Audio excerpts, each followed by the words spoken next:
Hey, it's the 10th episode of Chatter Machine. Woohoo! Hooray! I'm Kat. And I'm Adam. Welcome back, us. Yeah, fucking finally. And all you listening, thanks. Yes, thank you for bearing with us. We are a bit behind because last weekend we absolutely wore ourselves out with some ambitious winter hiking, perhaps over-ambitious. Huffin' and puffin'. That was a bit of a wake-up call. I don't think I absorbed any of the Maximum Carnage Collision when it originally aired because I was just like exhausted, and then thankfully FTR gave me a moment to take a shower and wash my hair while they did a promo. Luxurious. Thanks, FTR. It was a long promo. I could even wash my hair. I've been a little fuzzy-headed since then, to be honest, and I think some of that is just working on physical fitness and just being tired at the end of the day. And then dealing with the snowstorm we just had, which thankfully was just like a rather ordinary big dump of snow, about a foot or so. Big dump. Big dump, yes. Not to be confused with big dumper. And then some of it is, of course, probably that we're living through very traumatic times. And like a lot of my friends from my old job are out on strike, and the hospital administrators are trying to starve them out. And ICE is out there kidnapping and murdering people in the streets. And there's like a lot of shit going on. And ultimately, yeah, this is a wrestling podcast, and the mental muddiness can also kind of pertain to wrestling because I think some of it is due to wrestling storylines being a little bit all over the place right now. And I don't mind. That's not really a critique. I think it's fine. But there are a lot of big tangles that kind of need the ends teased out right now. And there's a lot of pots and pans simmering on the stove, and I don't exactly know what we're making. Yeah, there's some liminal space we're in, and I think it's partly, it's a new year, there's some shuffling, there's some energy of like new things, we're moving pieces around. Yeah, there's a lot of interesting stuff going on. There's a little break before we have any pay-per-view, so there's not like build up immediately to the next big thing. Which there's I like appreciate. Yeah, I do appreciate that. Yeah, it was a lot there at the end of the year. This was our first, again, like last year was our first year as AEW fans, and near the end of the year, just having these pay-per-views all crammed together, we're just kind of like, oh my god. Plus with the C2, which has its own unique energy. And... Absolutely. So as always, we are going to focus mainly on what happened in AEW this past week. Since we did not record a podcast for Maximum Carnage, we'll include some thoughts on all those events as they relate to what's currently going on. And we have a fair bit to say about CMLL and Ring of Honor this week as well. If I may, I'd like to address also the recent TNA TV debut, which we didn't watch. To be clear, we didn't watch. I appreciate it. So I got all my information on this pretty much from my friend Kyle, who said it was terrible. And then Waffle Bollocks, Trish and Sarah, and Group Chat Wrestling Podcast. I really felt very privileged because I got to hear incredulous roasting in a variety of regional UK accents.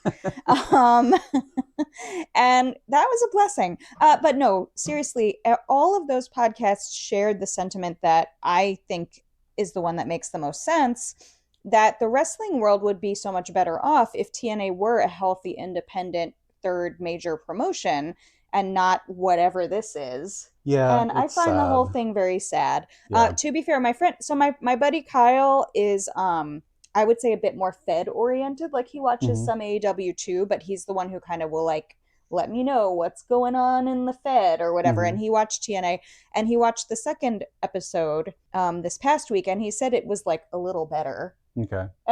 Okay, yeah. I mean, I probably won't, even if people start saying, hey, actually, it's pretty good. I'm probably personally not going to be that interested in watching. I'm just be honest about that because I'm already kind of overwhelmed by the amount of stuff that we watch and that I want to watch that I can't watch. So it's easy for me to say, well, that's another thing on its own. So I probably just wouldn't watch it. Yeah, and we know, as much as we wish it were a healthy, independent promotion, we know that it isn't. Yeah, but that's the thing. It's frustrating knowing that it isn't. And I'll say, even as someone who sort of likes having things that like, ooh, I'd like to watch that, even if I can't watch it. When we started getting into wrestling in the first place, like we watched WrestleMania, and then we were sort of dilly-dallying, before we learned about AEW, and we weren't really like, but I was... Because, it's fun, but this wasn't a good Mania. It was not super engaging. I'm sorry, go ahead. What I was going to say is at the time, I was also spending more time on TikTok, and seeing a lot more, like I would see Joe Henry stuff, Mhm. right? And his whole like meme thing. And it was fun. Yeah. And that was sort of the precursor to then like the people in AEW who are kind of silly and mimetic and stuff. But Right. like, so I like went and tried out like TNA Impact because that was where he was. And I was like, okay, this is just, it didn't really hit me as that great, but I was like, Yeah. okay.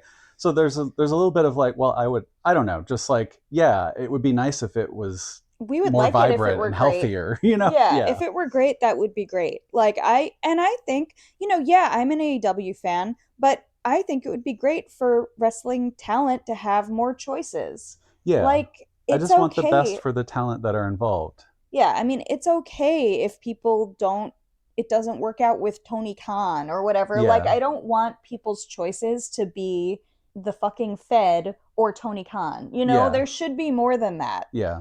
Um And it seems like that like the third option is just busting your ass on the indies, which does work for some people. Bear Bronson's really like built himself up again, you know. Well, but Bear Bronson was released from AEW, No, I so know, it's but like, you know, in you terms of know, like choice of where to go, like if you really yeah. want to bust your ass, some people they do that, and maybe he'll go somewhere else again at some Or point. like Shotzi Blackheart. Like these are Right. people who were released from major promotions, but also seem to be doing well because they're all over the place busting their butts, you know? But Yeah. I'm sure that's much less secure Right. than Well, my having a point was contract. Yeah. if they're busting their butts and they want to get like signed to one of the bigger places again, I'd like them to have more options. I'd Yeah, like TNA to exactly. be a healthy option, you know. Exactly. So I know that at least one of the podcasts, I'm sorry, I don't remember exactly who said what at this point, but I just want to echo somebody, I think maybe it was Trish, was wondering if the Fed is like making a big mistake here actually by undercutting TNA, their quote unquote partner, because if TNA, like by pulling Leon Slater, for example, because they decided they wanted him on SmackDown when he was going to be in the biggest match on the first episode of Impact. And it's like, well, if TNA TV is a shit product, that doesn't build confidence among network executives when you go to pitch another wrestling show. Yeah. Like, aren't they saying that, like, hasn't the Fed been trying to get a show for AAA? Like, I don't know all the ins and outs of this stuff, but it just feels like it doesn't seem like a good thing to undercut the product. Yeah. It feels like shooting yourself in the foot a little bit. I also wonder if any of this affects, either in a good or bad way, Ring of Honor's chances at getting a TV deal. Because, like, for example, I think on the one hand, you can build a case that's like, well, look, our Ring of Honor, it has this base that's much stronger, and these people are contracted, unlike the problem with TNA. Like, how do you start a TV show where everyone's a free agent? Yeah. And then they all just walk. Yeah. Like, holy shit, and we'll get there. But yeah. But that's terrible, you know. People deserve better. Wrestlers deserve better. And yeah, like let's talk about Ring of Honor too if you're ready, because I feel like they've been floating a lot of like mysterious and interesting changes. Yeah, it could be. The past couple weeks in Honor Club have been the usual fun, but I think the most exciting thing we got was announcements that there's going to be 2 Global Wars events coming up. Now, the first one is actually going to be this week's Honor Club, which will be in Texas, in conjunction with Athena's promotion Metroplex. Very exciting. Yeah, so awesome. And then the second one they're doing will be at the end of March in Windsor, Ontario with Maple Leaf Pro. And I don't know if they're doing like a Detroit show or something around that time, but I'm not actually sure what the AEW schedule is, but it's interesting, like, choice of timing. It feels like they're doing a nice like Canada thing. Anyway, this is like exactly the kind of thing that we've been saying we want to see more. Not only are we going to see more organized, themed, live recorded shows for Ring of Honor, but also working with other indies, like working with other promotions in this close way, like what we saw in the UK with Rev Pro. Yeah. I thought that was great. And I was like, more of that. And now we're getting more of that. So that's awesome. Yeah, it's interesting. Ring of Honor did do 3 Global Wars last year. And I guess again, as newbies, this is all stuff I've just been looking up because I don't know anything. Right. Global Wars has been a thing for years. But so they did do 3 last year and they hadn't done any since 2019. before that, at least Okay. from Wikipedia. But last year they did Australia in February, Mexico, which we saw in June, and then Right. United Kingdom. I mean, So starting the year out with 2 in the span of 3 months is right. an interesting move. Right. And then Yeah. doing one in the UK in December and now doing one in January and March. And then they probably will do something with like when they go to Australia too next month. Like they I would just hope haven't so. announced it. I mean, clearly there's a lot of activity going on with Ring of Honor. TK's been signing a lot of talent, including a lot of those free agents from TNA, which is both like funny and also sad. Just like Yeah, I don't know yeah. what to make of it. But a lot of younger wrestlers, and he's been making these cryptic statements that like big things are happening on the horizon. And that could mean like a third weekly AEW show, like a Rampage kind of Could be. thing, which I would be totally fine with. But it feels just as likely to me that it'll be some kind of TV deal or like a regular Ring of Honor show, even if it's streaming, like maybe something that's not just like dark matches that are cobbled together anymore. Yeah, I think what's exciting is just that it seems like there's some possibilities and some, there's some things that could happen and all of them feel good. And I think that feels good as a fan of like Ring of Honor and AEW. Yeah. I've sort of wondered, like, and I know people who are more sort of longtime fans of Ring of Honor, or specifically just like Ring of Honor, sort of the way it is or the way it used to be, wouldn't want to hear this. But I sort of wondered if Ring of Honor might be folded in as sort of like a brand of AEW. Mm. I don't know if that would make any sense, but regardless, just it certainly feels like there's an interest in expanding what they're doing. Yeah, I don't. We've talked about this a lot. Like, while we're hiking by Yeah, ourselves, yeah, yeah, we talk yeah, about this shit. I personally can't imagine Tony Khan, the like wrestling nerd, yeah, rolling up the Ring of Honor brand into yeah, something else because he's very into preserving the heritage of and that makes sense. And I think that kind of gets to the issue right now. And also like we're talking about the Catskills, hiking in the Catskills. In the Catskills, there are a lot of grand, crumbling old resort buildings. There are like buildings that used to be grand hotels. Many of them have been destroyed. A few of them are like still hanging on by a thread, but they clearly need more work than any one person hmm or like hmm one yeah, organization. Like there's one that we drive by all the time that was like this grand hotel, and it was purchased by an arts nonprofit. And it's like, well, unfortunately, they haven't been able to do anything with this building, and it's just continuing to rot away on the banks of the creek. And it's like you need a lot of capital, yeah, and it and takes a lot of time. yeah, capital or like it. Well, this is getting a little off the rails, but No, I'm like coming back to it, but go ahead and say what you were going to say. just like community, like if you get enough manpower, for lack of a better word, to like work on a project, then you can Right. get places. But if you're like, well, I'm just trying to save this thing, I feel like this is something I've heard that happens with indies sometimes. Like an indie will get bought by someone Right. who wants to keep it alive, but doesn't like have the capacity to actually do that. Right.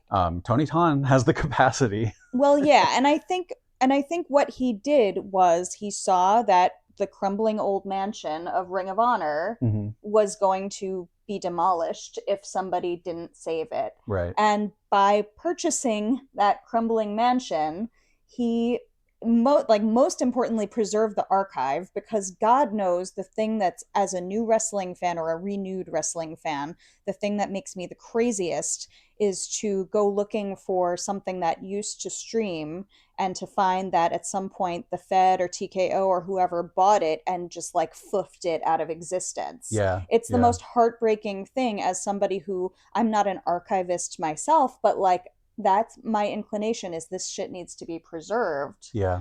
So, for one thing, in order to preserve the like lineage starting with All In and all of that, and like TK is a huge Ring of Honor Yeah. It nerd, made a lot of he sense. needed to just jump and buy it.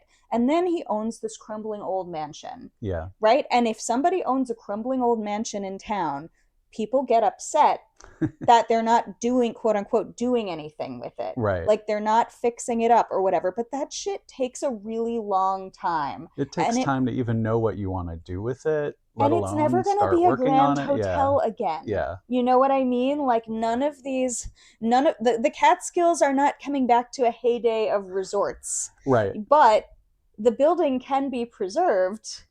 Anyway, yeah, suffice it to say, a phoenix may arise from the ashes, but well, it needs hopefully nurturing. no ashes hopefully are no involved. Ashes. You know, yes.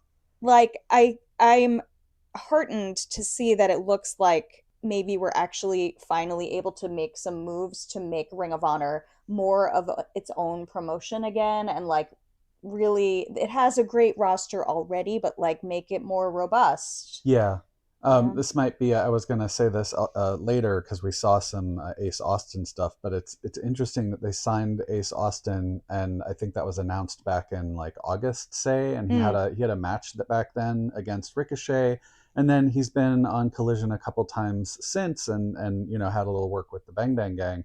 But most recently, he's had several matches on Ring of Honor. He's been on Ring of Honor a lot, and like been doing promos about wanting to get a title shot and stuff, and it's interesting given a bunch of the signings they've had that have also been sort of AEW focused. Let's say the recent Jordan Oliver and Alec Price. Woohoo, good for them. Yeah. We can talk about that more, but like definitely they have been doing matches on Ring of Honor, and now they're like AEW.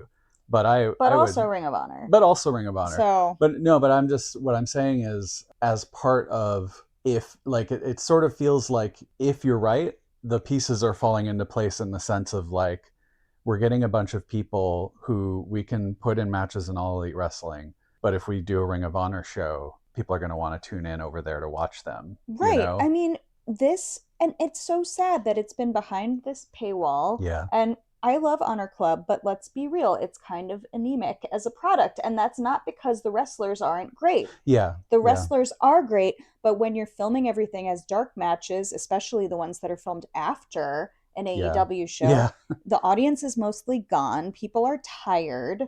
It's like, that is the real thing that needs to change. And you're right, like the Global Wars things are at least, and one of the few things they've done where it's like, well, we're filming this show like a regular show. That is aside from the pay-per-views. That's the goal, right? Yeah. Like the pay-per-views could be a slightly larger venue.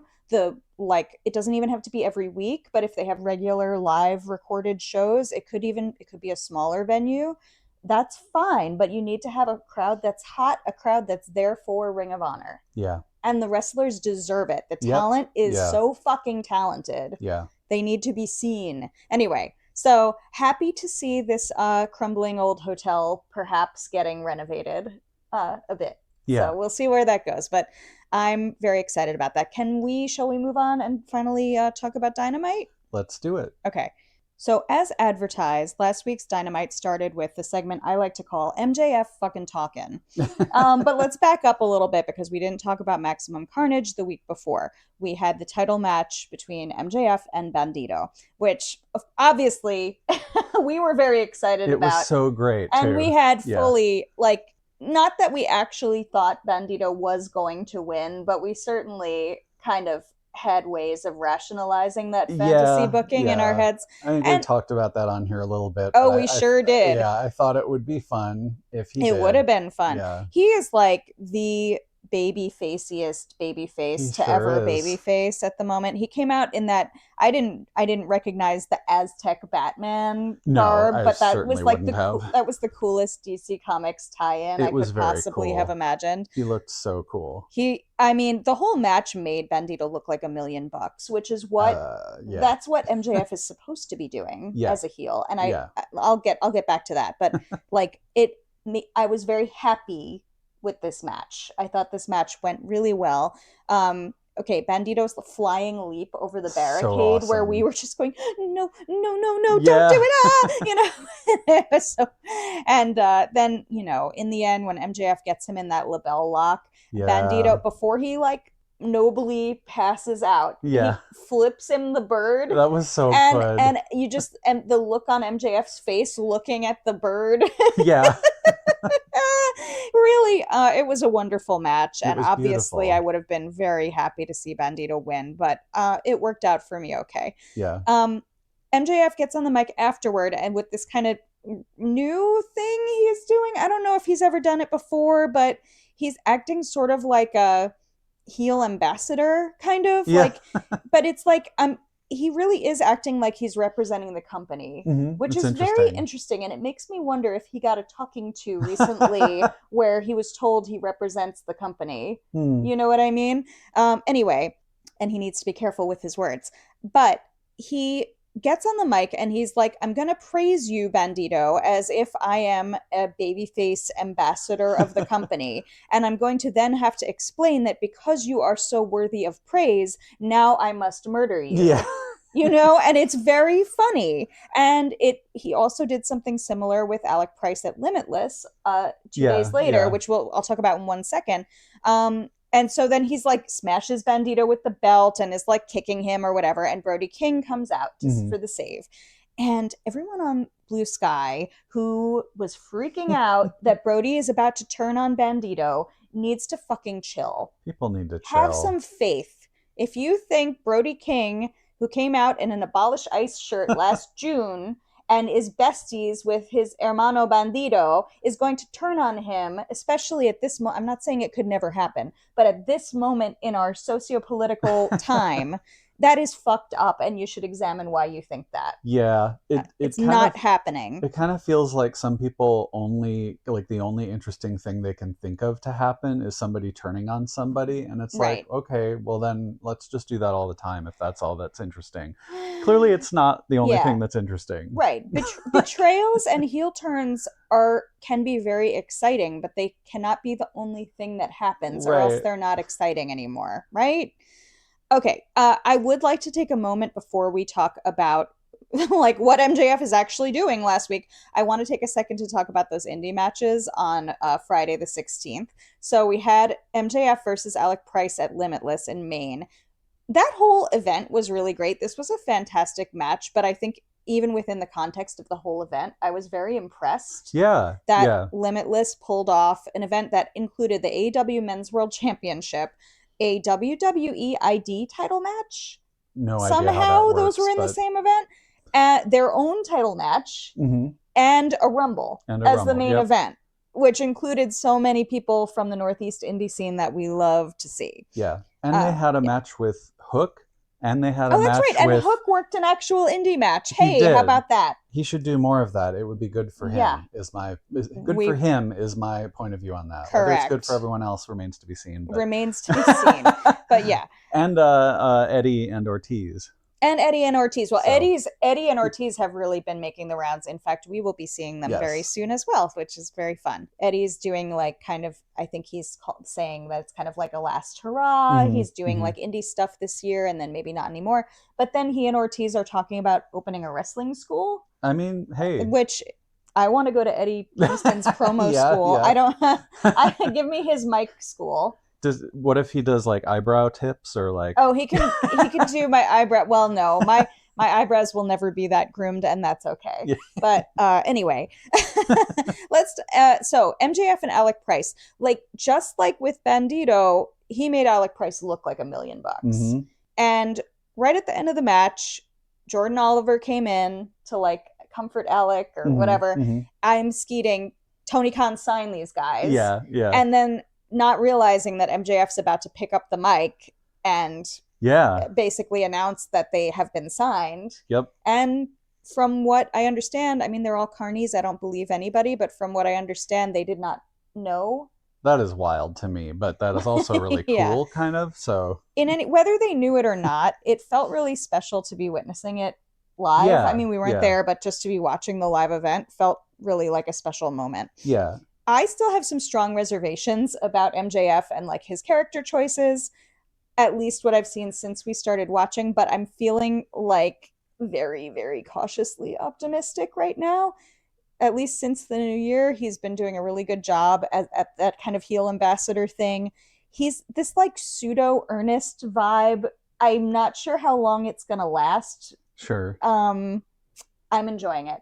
Could always be a question of just where do you go with it, but that's always the question with anything. And I'm enjoying it. I feel like around the time that we got in up till now, he's been out a bunch. So we've Yeah. seen some of his work, of course, but I feel like my familiarity with him is limited by the time span from like April to now, Right. and not seeing him a whole bunch and not being familiar with his old stuff that much.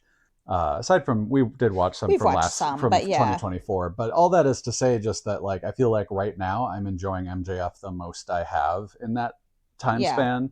So like, cool, keep up the work. And I mean, that doesn't take back any of the stuff we've said, but I'm just hopeful that he, in his character work, can kind of turn it around. And as MJ from Waffle Pollux has said, like maybe he read the room. Yeah. That's the hope. Yeah. For Bandido's part, he also had a banger match the same night at Warrior Wrestling in Chicago versus Jake Something, who had been introduced as an AEW new signing like a week prior. Something like that. Yeah, like it was very wild. And that's why for a moment I was like, wait, is this also going to be a championship match? Really fun match. The editing of the match on YouTube is like very artistic. So like there might be some stuff that we missed, but there's this moment where Bandido climbs up on this wall of barrels because it's at a brewery, and I thought he was going to fling himself off the top of the wall. Yeah. I hope he didn't, but we don't know because it edited. Yeah. It wasn't. It was a whole 17-minute video, and it wasn't like called highlights, but it certainly seemed like some. It was edited. Yeah. So anyway, but it was also a really fun match. So it's really nice to see everybody getting out and doing great shit on the indies.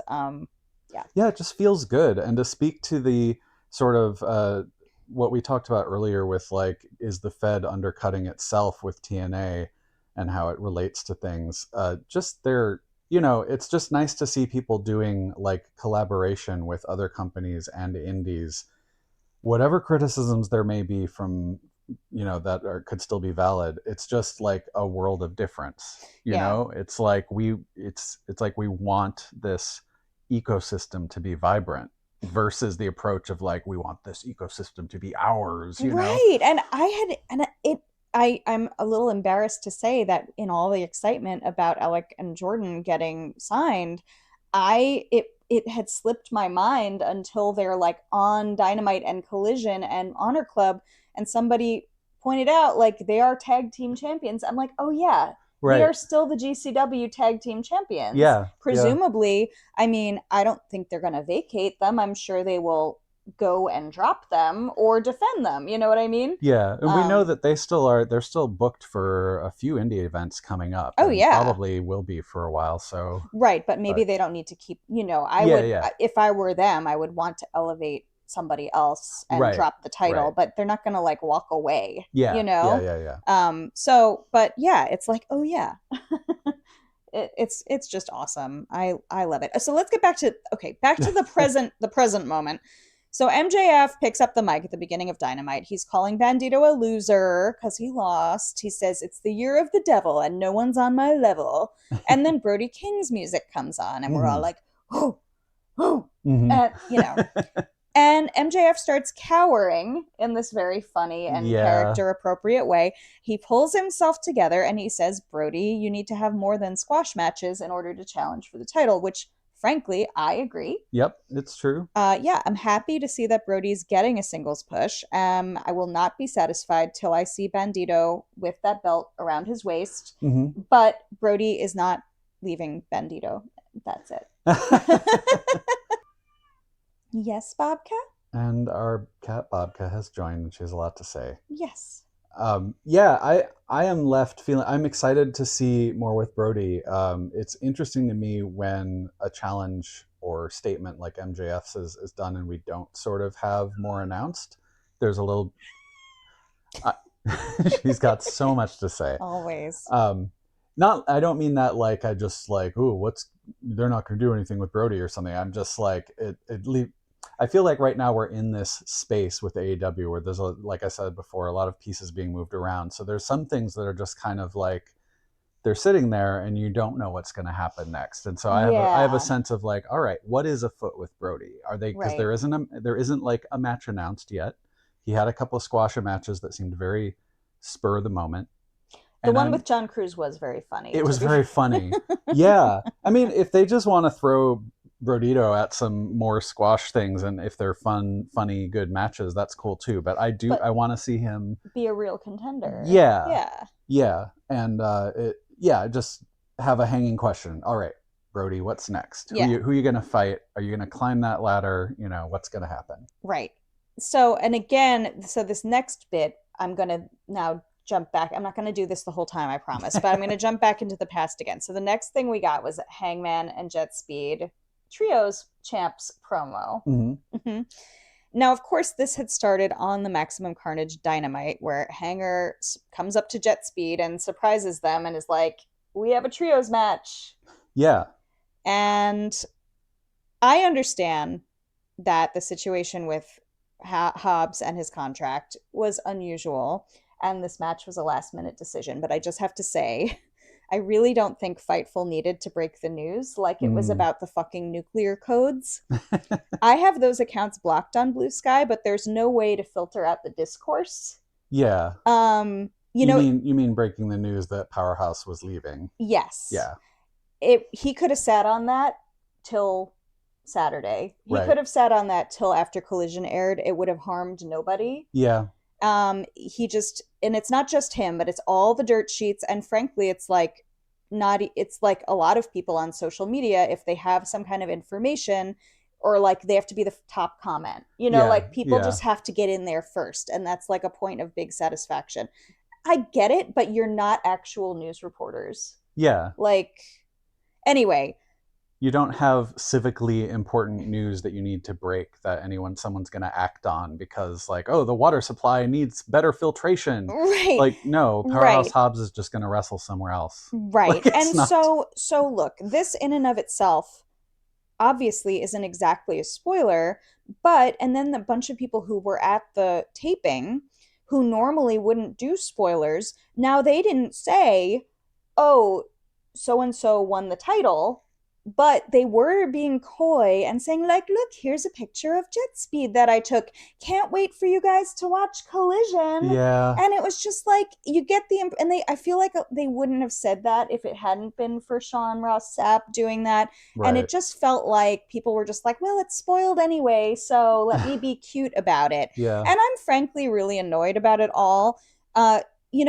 I was thinking to myself, if AI were actually intelligent and real, this is not a pro AI statement, but I'm saying if AI were actually good, it would be able to detect discourse threads. It would be like if you were reading something about vaccines or autism, it could be I think that this is stemming from bullshit discourse from the Wakefield study or whatever, and you can block it. You know what I mean? Right. But you can't there's you can't filter out this shit. Yeah, it's impossible. And so and the reason I'm saying this now is by the time the actual Collision was broadcast and the actual trios title match happened, the finisher should have been shocking and exciting. Yeah. And it was beautiful. And instead, here I am sitting there gee, I wish I hadn't known the result 3 days before the match. Yeah. Instead of being living in the moment. Yeah. And that sucks. And it's it is a taped thing, and it's possible that something still could have been leaked if it wasn't for if Powerhouse wasn't leaving and it was still a fun, exciting match and changeover. Right. It's possible that something could have been leaked, but except for the fact that AEW fans generally tend to be pretty respectful. Of course, of course things can always leak, and that sucks when they do, but people are generally very respectful. And I get that it was oh, well, what if Hobbs shows up on SmackDown or something before Collision airs? Yeah, okay, well, you would have missed the scoop. Yeah. But he didn't. So, it's just kind of bullshit. You could have waited. Yeah. I mean, I thought I had about this that it's interesting that they went the route they did and made a hurried, it fits in. I have too many thoughts here. Yeah. So we have trios we have the tag titles in Ring of Honor, and those have been vacated twice because of injury. Right. And then smarmy little Sammy Guevara. No, that's the tag. Well, the tag team titles. Yeah. Smarmy little Sammy had to find someone else, someone new. How you say smarmy, and I'm like Sammy. Yeah. But yeah. And win them back, right? So they could have gone the route of just the tag titles are vacated. I guess they didn't That want to like, sucks, though. yeah, it does. I mean, it all sucks, but Yeah, and it's just interesting that they made this. But I also I like the yeah, sorry, go ahead. I also like the decision because in the context, especially on the very same night, even though it aired 3 days later, but in the context of we had also just gotten the promo with Hangman and Swerve, and then Kenny comes out, and Hangman having his big hard eyes for Kenny. Yeah. And then like Yeah, that was he leaves to the interesting. face tunnel looking all pumped up, Yeah. and then like and he's talking about taking everything away from Joe. It does sort of tell this story of like Hangman's he's got this high like blast of energy, and he's Right. feeling really heroic, and he's like, jet speed, I'm doing this now, and they do it, Yeah. and it tells a really nice story. So I'm glad that they did that. And now I do think some of the blame for this whole situation does lie with like, why are we desperately trying to keep the contract? Like, Yeah. you know, you should have known there, you should have had some way to know this was going to happen, just like even a week beforehand, Yeah. so that it didn't come to this.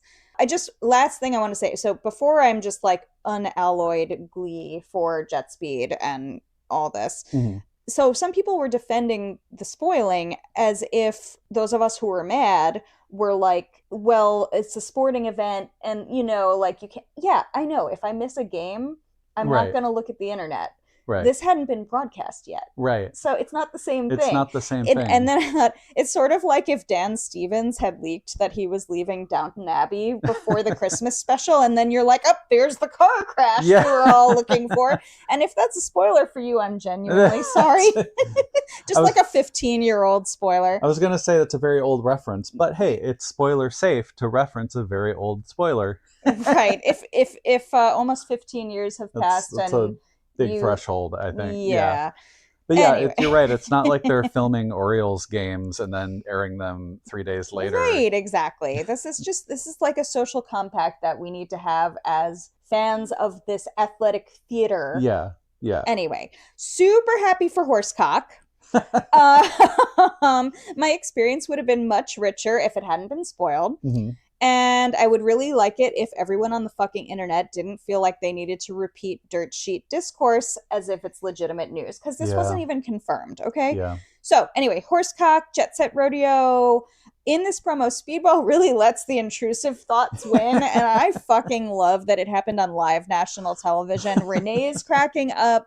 Hangman saying, I've tried that before, it won't work. Yeah. And I'm guessing that was about like the hung bucks. But maybe. I was like, in the moment, I was like, you've tried Horsecock? Yeah, right. We were all so bad. And we all begin to realize that like a monster has been created. Mm-hmm. But Speedball and Kevin in particular have to focus on their upcoming singles matches.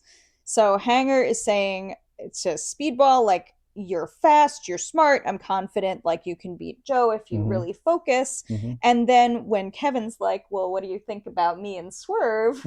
He gets very laconic. Yeah. And he reminded me more than anything of this nursing educator I had at Elmhurst called Ms. Virginia, whose favorite phrase was, good luck to you. Anything, any question, any problem, good luck to you. That was the vibe. That was the vibe. Yeah, yeah. I do like the idea that he kind of just has, let's say, no clue when it comes to Swerve.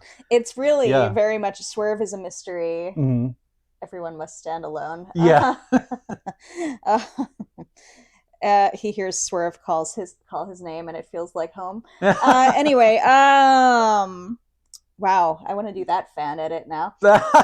Okay, so we then we move on to Speedball versus Samoa Joe, featuring the chop heard round the fucking world. Oh my god. Kaboom.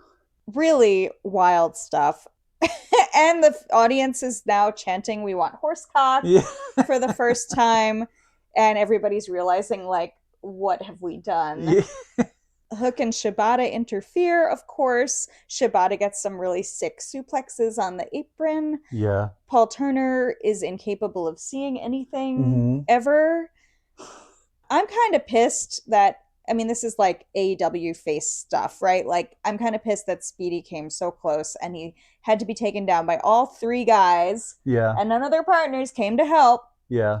Hangman didn't have a match. Yeah. He could have come to help. Anyway, of course, like, Joe was recently the men's world champ, but still, like, just... Yeah. I kind of thought Speedball was going to win this one. I thought he was going to lose. I wanted him to win. I kind of thought Kevin Knight had a chance. We'd get to that later, but yeah, I thought Speedy had a better chance than Kevin personally, but I think that probably makes sense. Kind of 50-50. Yeah. But it was such a great match. It was great. The classic, as I now understand it, AEW way of thinking, of course, and I think it's not just AEW, but like it tends to work, is if you've got your face in a match that, even just on its own, you could easily sort of try to say, well, it's just unwinnable. Samoa Joe is so dang strong and hard to beat. Hangman had to do 3 lariats, buckshot lariats on him and all that kind of stuff. He's a monster. He himself is a powerhouse. Right. It really, really sells Bailey so much more to that be like all three of them have to come and take them down. Yeah. No, it's true. I get why they would have been even better story if he had beat all 3 of them and he won. But we're not ready for that yet. I guess. Yes. I get why they did it, but it was like, okay, so they just won the trios belts and now they're going to lose. Okay. Yeah. We'll continue that thread.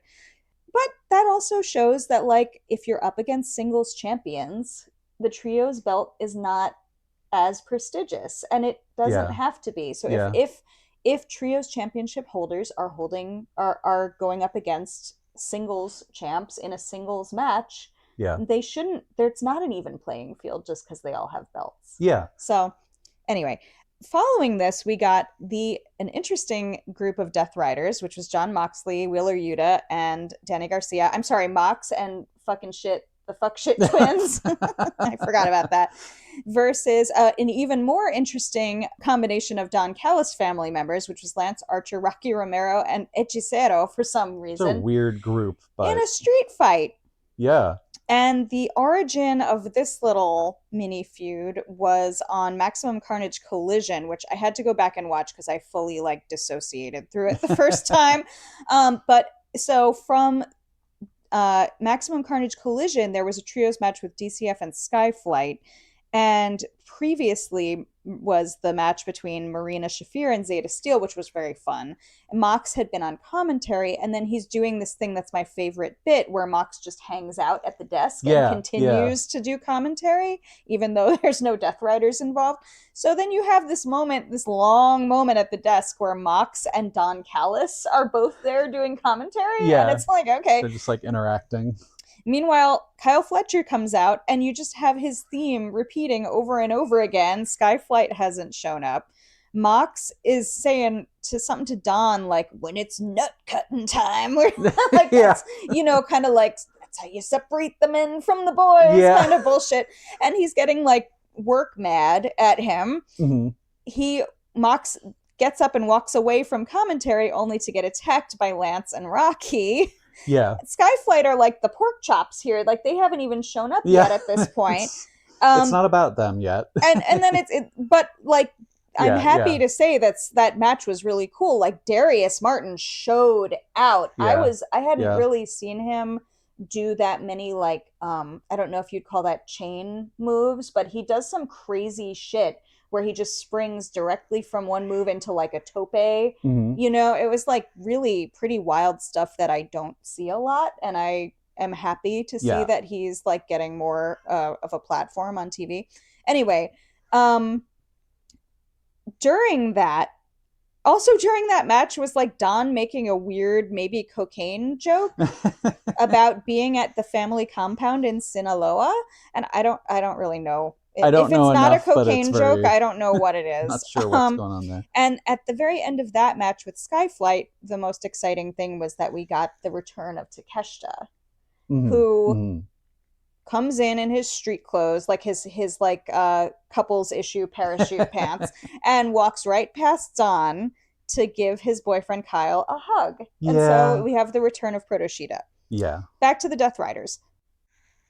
So I like that during the C2 and throughout that process, we were getting hints that like the Death Riders and Mox specifically and Don Callis family may be, on a collision course for so to speak, for some activity. And Absolutely. and then I like during this promo that like specifically while they're having words, Mox like stands up and then Don stands up and then Don like runs out like he's afraid of Mox. And then that's when Mox is like, all right, I'm leaving. And then he gets jumped. And you get the impression that Don is like calling in the boys.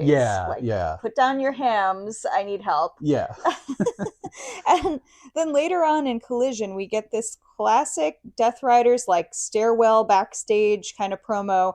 And the Death Riders really look like they're tough faces or tweeners, maybe. Mm-hmm. Just, this is all very interesting. Where is this going? Yeah. Danny delivers this whole talk about what family really means. Yeah. Mox says he knows all about carnies and that he's like the worst of the worst when he has to be. Interesting little. And even Pac is there, and Pac just says, did you forget like who the fuck we are? Yeah. And this is all very interesting to me. And I'm actually cool with this. Like, I wanted to know, I needed to know what was going to happen when Pac came back, because it felt like the vibes were going to be different. Yeah. I didn't really have a great desire for the Death Riders to turn on Mox, but I needed to see some work. I needed to see some kind of implication that they've like sat around the kitchen table at the BDSM dojo and talked about this. Yeah. And this promo helped me feel like, okay, so everyone seems to be on the same page. Yeah. In a way that I think hadn't been really well depicted prior. Yeah.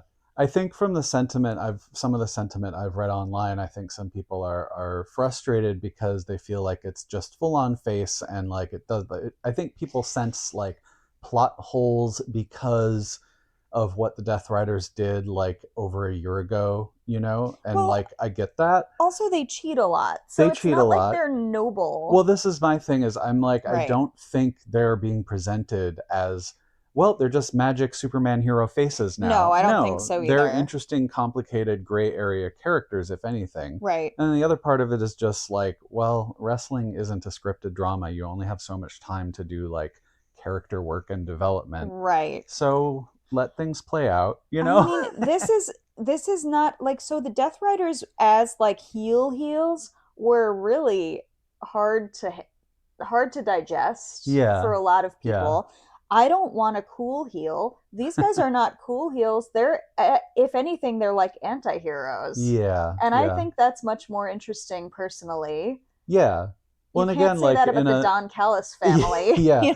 Business guys doing business things. Yeah. I love Very Mox. good. We love doing bad Mox impressions together. But like, if you're gonna do this, it's gonna be kind of comic booky, cartoony anyway. So I think people need to chill a little bit about like wanting this to be a buttoned up serious drama. It wasn't, and it never isn't. will be. So these things never get buttoned up. I'm okay with it. I'm just happy. Like, I tune in because I'm interested in the character work I'm going to see this week, and like the hook of the emotional hook. That's still there. There's a psychological, emotional hook, and I'm finding it interesting. Yeah. I want overall plot arcs and story arcs to feel satisfying ultimately. Yeah. And I do have some quibbles, particularly with the Death Riders story as relates to Darby and as relates to the conglomeration. I have a couple of little like, okay, what are we doing? Questions. Yeah. But in general, if this is the direction that they're going to go, I like it better.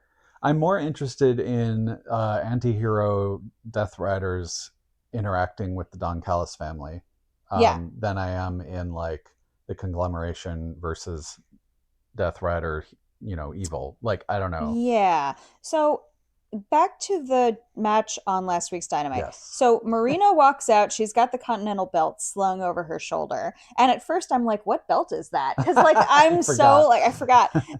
And you know, I'm still in a way I'm used to Marina being the keeper of the briefcase. Right, and so it's pretty fucking cool to see her just being like, I keep it over my shoulder now.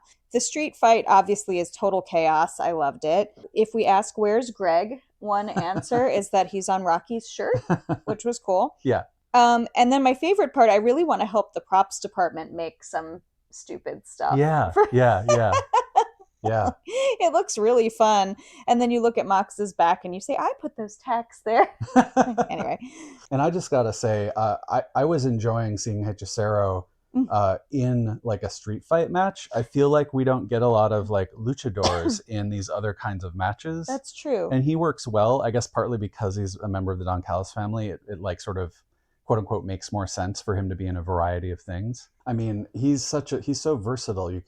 It's funny, like I remember watching it thinking like, why is Hechicero with Lance Archer and Rocky Romero? But like it is like a very motley crew. But they're all also Ring of Honor people, and True. and they're Don Callis. It just makes sense. But anyway, it was fun. I also just want him to get a win. You know, I do too. He keeps being in these like need gold group matches where he doesn't win, but he's so good.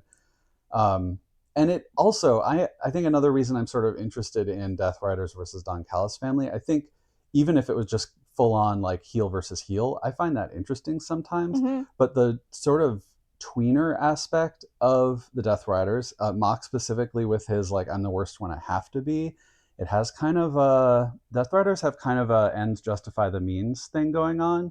And I think in the past there's been some discussion of like, are the Death Riders like sort of fascists? And we've joked about like the conglomeration. About some of that discourse, yeah, we've joked about the conglomeration, sort of they're like the anarchists. And right. But I had the light bulb go off recently that much the same way that, excuse for the politics, but your classic like liberal will be much more friendly with fascists than they will with anybody else. If the Don Callis family represents grabbing money and other things of that nature, if anything, the Don Callis family might be considered the fascist adjacent analogy, and the Death Riders might be considered kind of the hardcore socialist faction. The Death Riders are the tankies. Yeah, there you go. Holy shit. So you get, you know, if anybody's looking for weird proxy analogies in their faction friction, I think this is your classic socialist versus fascist conflict, and I'm comfortable with it, and that's why it's interesting to me. That's the only reason it's interesting to me, and I'm going to die on that hill. I love this for you. It's not the only thing that's interesting. Anyway, now that I've digressed. For this and more expert analysis, this is why you listen to Chatter Machine. It is. I also am the worst when I have to be. Aren't we all? You know what? We should all aspire to be the worst when we have to. Yeah, Shall we talk about FTR? Yeah, all right. If we must. I don't really have a lot to say about FTR, but hello, Alec Price and Jordan Oliver against FTR. Busta and the Brain, YDNP. They looked so good in this match. Like, you know, obviously they're not, it wasn't even a title match, although that would have been so funny. Since it wasn't a title match, it would have been fun if they won. But... Well, you know, FTR is like gearing up for their title defense, right? Yeah. But Alec Price and Jordan Oliver looked so good. Mm-hmm. It's so exciting to know that people get to see them. Like, you know. And this was the first time for like anyone who hasn't been following the Ring of Honor thing, didn't watch Limitless. They've never seen Alec Price before. Yeah. Like people who are not familiar with the Northeast Indies and don't watch Ring of Honor were like, who is this weird little guy? Right. Little goblin fighter. This little goblin, this is Busta. Yeah. But I mean, for them to amazing. come out and look that good and as new talent immediately be fighting FTR just really made them look even better. Fucking rocks. Like, I'm so fucking happy rocks. for them. And I think this is the point where I guess Excalibur was like, and they are tag team champs in their own right. You know, like, because if you're so watching cool. this and you're like, who the fuck are these guys? Yeah. You know? Yeah. Let's elevate I them. hope I thought they that was really cool. Yeah, I hope that they do keep mentioning that sort of stuff when folks come from the indies or are from the indies, because Have some respect. yeah, I mean, Yeah. it's one thing to have like a quick squash match, and those serve their purpose, and those will happen. But like, it may if you're seeing these guys and you're like, holy crap, they're good. Oh, and they're tag champs. Somebody, maybe 1 in 100 people watching or whatever is going to be like, I'm going to look them up and see another match, and that's cool. Yeah, very good. Then we had I guess before and after this match, we had a promo from the Triangle of Madness, and then a promo from Kris Statlander and Willow Nightingale, kind of setting up their respective challenges to each other. Mm-hmm. They're setting up that Willow and Julia Hart are going to vie for the TBS title. I've been enjoying their promo. I don't have a ton to say about their current like promo battle, but I have very much been enjoying it. Yeah. I've been enjoying just building up Triangle of Madness, and there's a deserved anticipation to see Tekla go after some gold. Yes. And it's, it also just makes sense, like, hey, we've got these two. I don't know. I want to talk about that a little bit more when we talk about Collision, because that's where there was like some more Tekla specific promo action. But we'll talk about it. The next match we had was Kenny Omega versus Josh Alexander, which Kenny, during, I believe it was the Maximum Carnage Dynamite, he was like supposed to, it was like, Kenny is back, Kenny returns. And so he came out, and then like the DCF was fucking with him, and he said, we could go now. Yeah. Right. And that was when Don was saying something like, the match happens when Daddy says it does. It was so disgusting. And I just love, like, there is no more beautiful natural heel heat you could have than the heel heat that comes from denying a live audience a Kenny Omega match. It's true. Like, to be like, we could, but we won't. Yeah. Is whoop. I refuse. Yeah, because Daddy says no. It's like the opposite of giving the people what they want. Exactly. He's like, I know what the people want, and I'm going to specifically not give it to them. Yeah. Even, of course, it wasn't scheduled, but for Don to take that heat onto himself was very impressive. Anyway, so the match finally happens now with Kenny Omega and Josh Alexander, and I got to say, this is by far the best Kenny has looked since we've started watching. Since we've been watching. Which, again, he's been out a lot of that time, but like when we have seen him, it's been in like not singles matches, and and they did like, I feel like half the matches we saw, he was just being work injured so he could go back out again, and it was like, okay, what are we doing? To be respectful, I don't know if it's just like you're working this angle or if you just look tired, but he wasn't to see him execute that clean one-winged angel on Josh Alexander was so exciting, because we haven't seen him execute it cleanly since we've started watching, and like maybe that was on purpose, because it's not like he's in horrible shape or anything, but like maybe that was part of the story, like now he wants a title shot and he's gonna remind you that he's amazing. I don't know, but it was wonderful to see. The match fucking rocked. Josh going right for the diverticulitis was, I think, very funny. Lots of shenanigans on commentary. Don running away like a coward. Like, it hit all the highlights, all the notes, yeah. And I appreciate the energy of Kenny being back for a singles match that just rocks. Very much matches the Young Bucks and their recent, like, coming out with all their frills and super kick. And they're all feeling themselves. And Hangman seems excited by it all. I don't know, just the energy of like the Elite being faces and back is permeating, it's spreading out. Hangman totally cheesing about Kenny while Swerve like glares and glowers.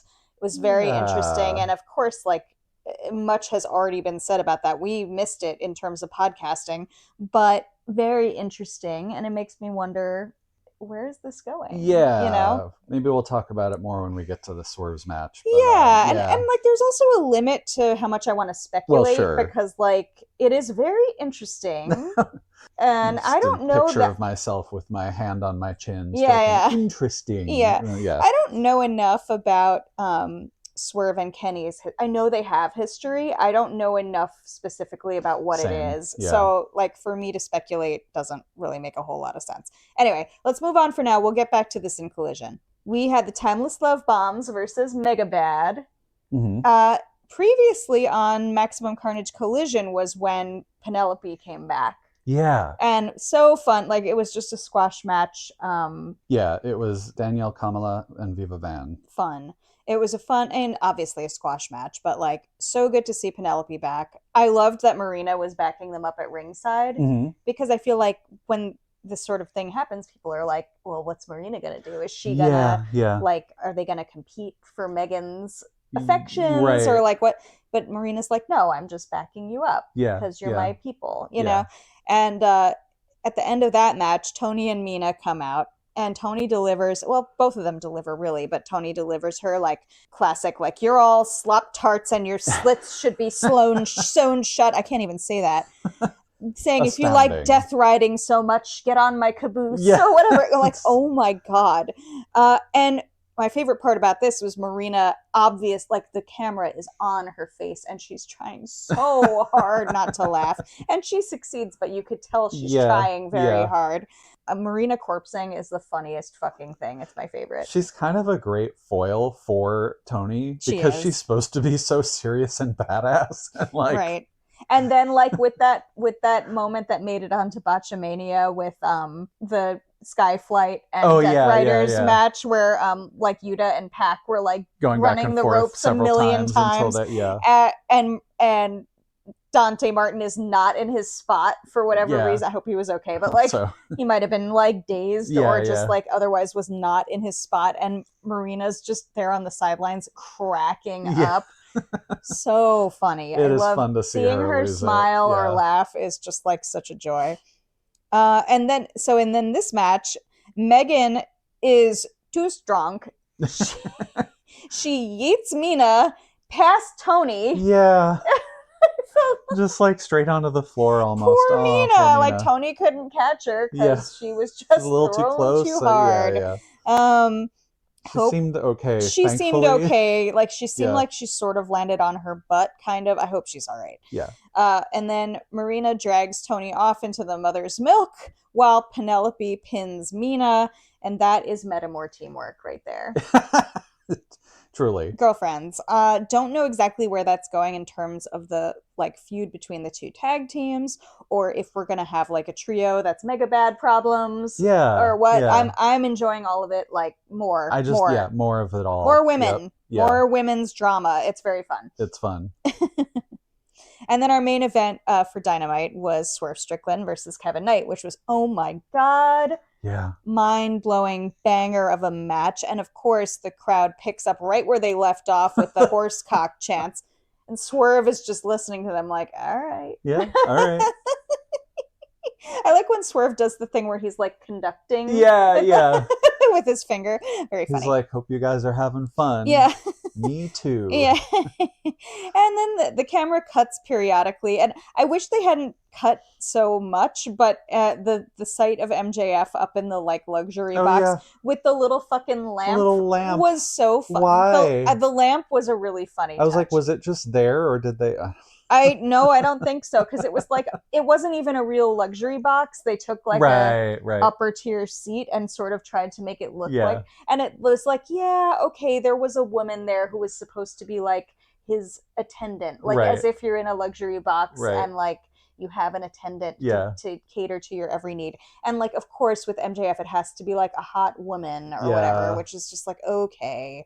It's like, I will say, like, I don't know if it was this year or if it was the New Year's show or whatever, but like, I don't need to see MJF handing his coat to a hot woman. Yeah. You know, I don't need any of that. Anyway, so I'm not without critique. And if you're going to keep doing this, AEW, please do it picture in picture, because after one cutaway, I don't want to miss any more of the match. Yeah, I want to see the lamp was very funny. I was laughing at the lamp. Yeah. Wild match. When Kevin nailed Swerve with that coast to coast, God. I had really thought that one of Jet or Speed would win. Mm-hmm. And I was quite surprised and crushed when they both lost. Yeah. But I do understand, like, obviously Swerve is in the main title picture, the world title picture. Yeah. Samoa Joe is obviously by extension in the world title picture, even if he's not actively competing for it, whatever. Point, so. So, like, I get it. Is anybody actively competing for it? That's my question. Good question. I think there's a lot of people who think they're actively competing for it. We can revisit that when we get to Collision, but anyway. Alec Price. Anyway. Yeah. Okay, so let's get to Collision. So once again, now we have the new music. I believe that started the previous week, but I was so out of it, I didn't really register. Yeah, I think it's been. I feel like it's just been new in the new year, but maybe I'm. I kind of like it. Yeah, I understand that people don't. But it shouldn't be a surprise. Like, of course we like all the cheesy dance rave intros. Yeah, like that's our thing. I like it just fine. I do think I understand, like, Saturday night, well, any like recognizable, exciting pop song that everyone knows is just gonna hit different than like a really good tune for a show that's new, Right, but also, like, I like Elton. But it's a good tune. I like Elton John, and I like old Elton John, so Yeah. I'm not saying there's anything wrong with Elton John, but it was always kind of a weird and kind of corny choice for AEW specifically. Yeah. A little too on the nose. Very on the nose. I mean, it was fun. It was fine. Yeah. But, like, I don't think they needed to keep it forever. It's fine. Yeah. And so this episode of Collision was thrown together at the last minute.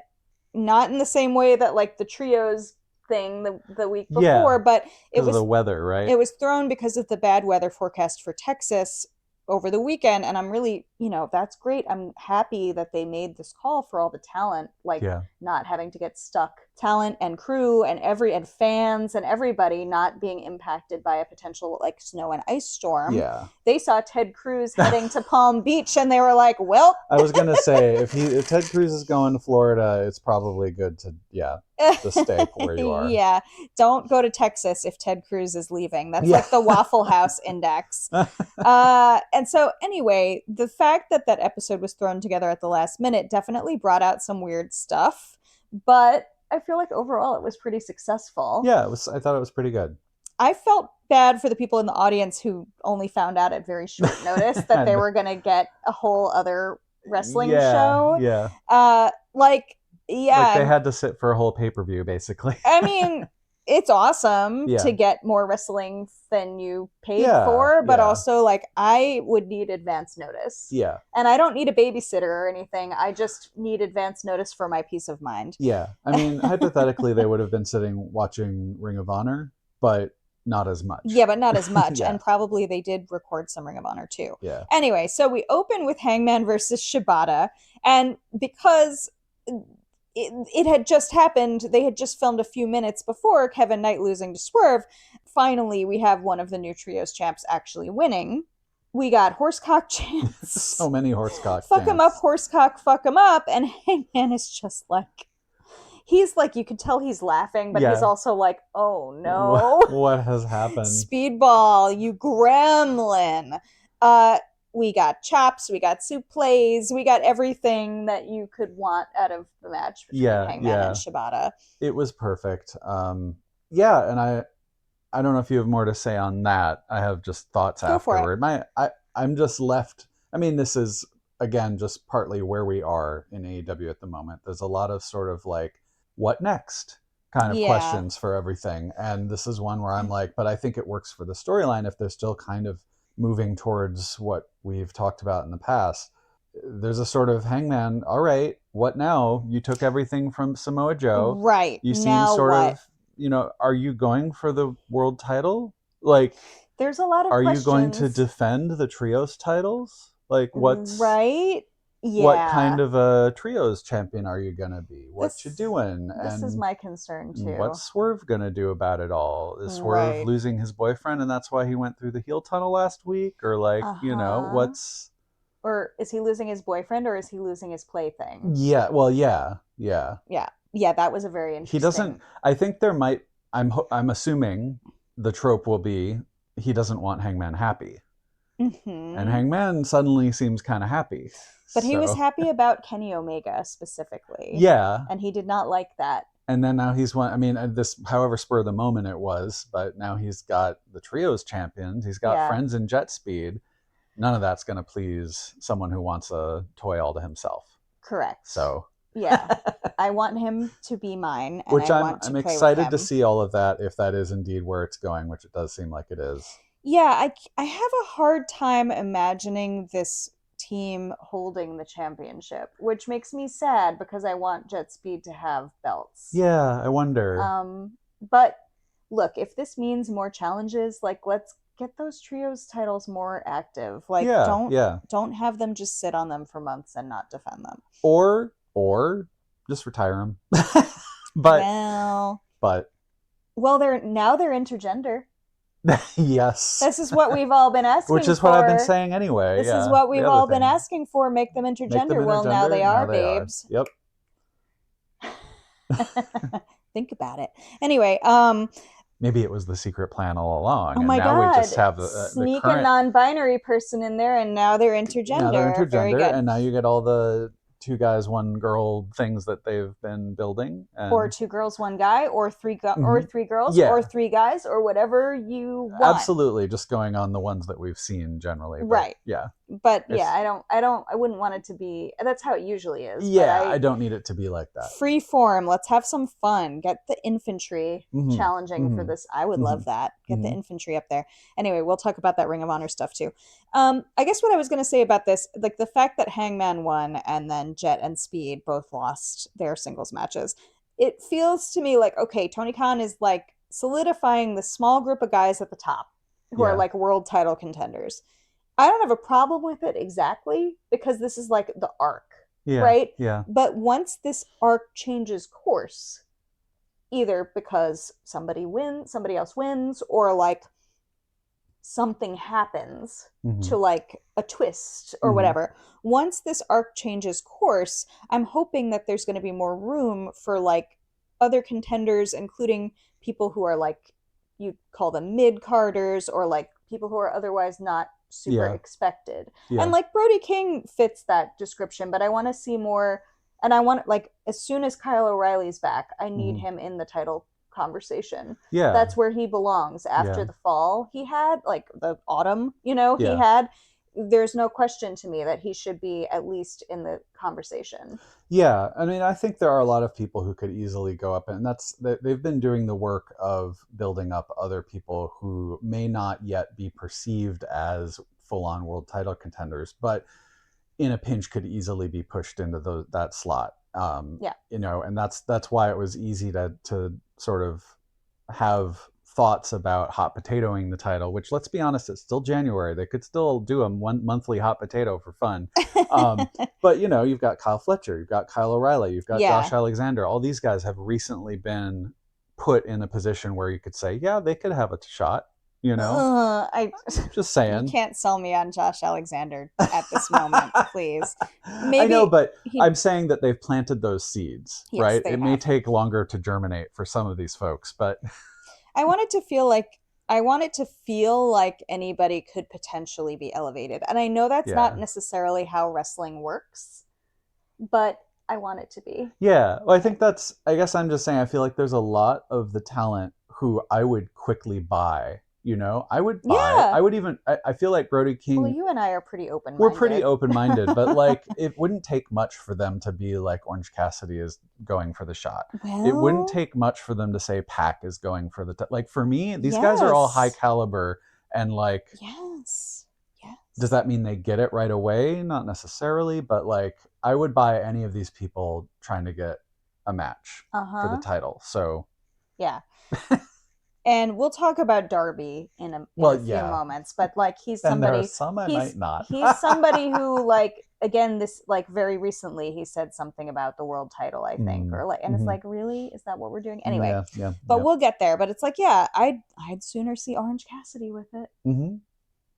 Just in terms of like, you know what? I do think some people who have put in the time and who also are just like incredibly great raw wrestlers, right? Like, and have shown for the past 6 years a great diversity of and versatility. Like, I mean, let him, before he has to eventually. I mean, he plays it pretty safe in terms of what he does, which I think is a good thing.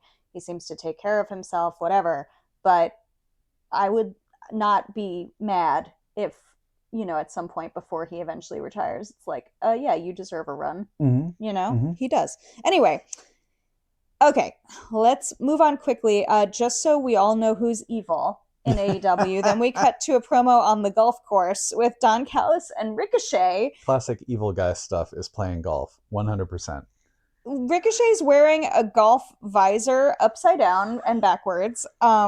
Perfect. Apparently choice. they play every week.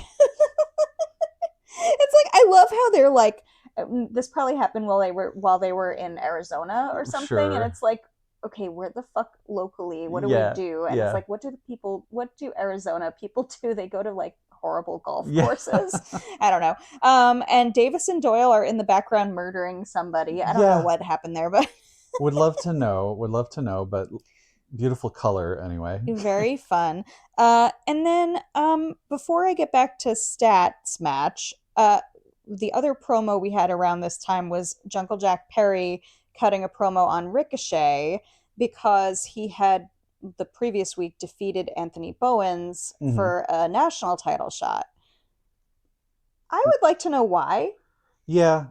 I mean, I think there's been I don't fully get it. I mean, I think Jack Perry is great and I want to see more of him. And if this is just like they're going to do this and have him sort of feud with Ricochet and the Demand, okay. Sure.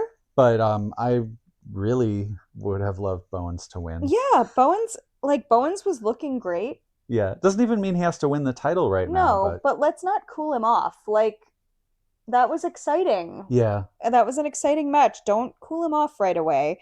And this is like 2 title shots very close together. Mm-hmm. And also, like, Jack Perry's great. Don't get me wrong. I love him. I don't get the impression that Jack Perry, the person, wants to go around to all the indies, like, defending this belt the way other people in the company might. Yeah, I don't know. I mean, if he won it and he did it, that'd be great. They also might just be building a feud for other reasons and like not gonna give him the title, but yeah, maybe. Anyway, I'm always certainly happy to see him and Ricochet have a match. Like that's gonna be amazing. But I want to see more this belt actually getting defended outside AEW, which isn't that what's I that's don't know. The point. Isn't that the point? I'm not aware of like what bookings there may or may not be, but I feel like we'd hear about it and I haven't heard about it. So right.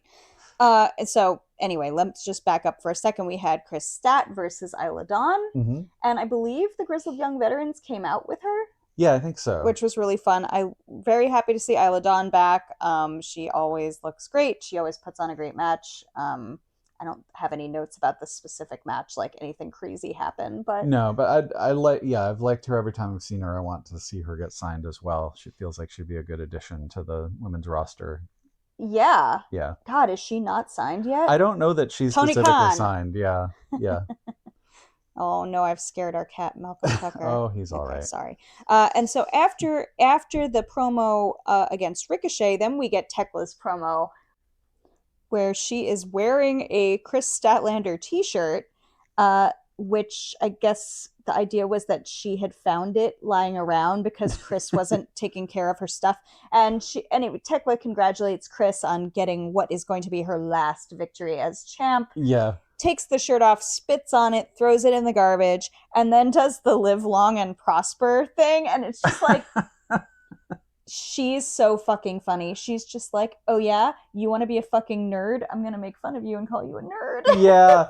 Yeah. Oh man, the little Trekkie, early teen Trekkie in me was just like, no, I'm being bullied. But you're being bullied by Tekla. Yeah, Tekla's so funny. She's so good. Tekla's so funny. I do wish not to critique people's looks too much, but I do wish she would bring back the cool like side braids she was doing for a while, because the current look is very punk, to be clear, but the current look is like Texaco bleach job and then I pulled my hair half up, which is literally, I'm sure, what she's doing. And like, that's the most punk rock thing ever, but I think it looks kind of insane.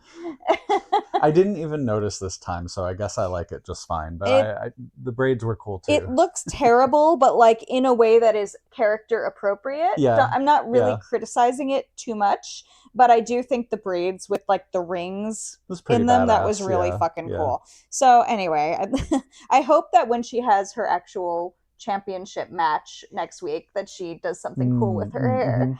So it's not just like looks like if I bleached my hair and rolled out of Yeah, bed. yeah. Anyway, then we get the return of Protoshita. It's like, I want to say Protoshita. Protashta. Protoshita. Versus Austin Gunn and Billy Gunn, which had the world's saddest Bang Bang Gang intro with Yeah. only Austin. We need our group back together. We Yeah. need all the guns up. Yeah. I mean, this is where I am wondering yet again, with the Bang Bang Gang, where is Ace Austin? Right, like, why are they not using Ace Austin? I mean, this event in particular, maybe he wasn't there because it was thrown together. Yeah, I think that may be part of it. If it weren't for that, that's probably the reason. But given that there were other opportunities for Austin to be in the Bang Bang Gang that he hasn't been. And again, I we're not privy to all the stuff. Maybe there's a Ring of Honor TV show in the works. Maybe they're building, like, I don't know what might be going on, but it's just interesting that, like, they're throughout at least November, December, there have been opportunities for Ace Austin to be around where he hasn't been. And I think he did have like a match, but like, and then he's been on Ring of Honor, which is that's fine. It's fine. He's been great there too. But yeah, you know what I did not need is Billy Gunn chopping his crotch and telling Kyle Fletcher to suck it. I did not need to bring back the worst part of Y2K. Thank you. I just brought back all those memories. And yeah, I know he's there. I know he's backstage, whatever. And this match was just kind of thrown together. Yeah. I get it. The real purpose, as I saw it, of this match was to have Okada return at the end. Mm-hmm. With a huge grin on his face, making Takeshita go crazy. Yeah. Obviously. Having to be held back. Yeah. And like Kyle's talking him down. Yeah. And holding him back. And I go back to wondering, okay, is Takeshita going to leave the DCF first? Mm-hmm. And then Kyle doesn't fully hit his limit until later? Or are they going to leave together?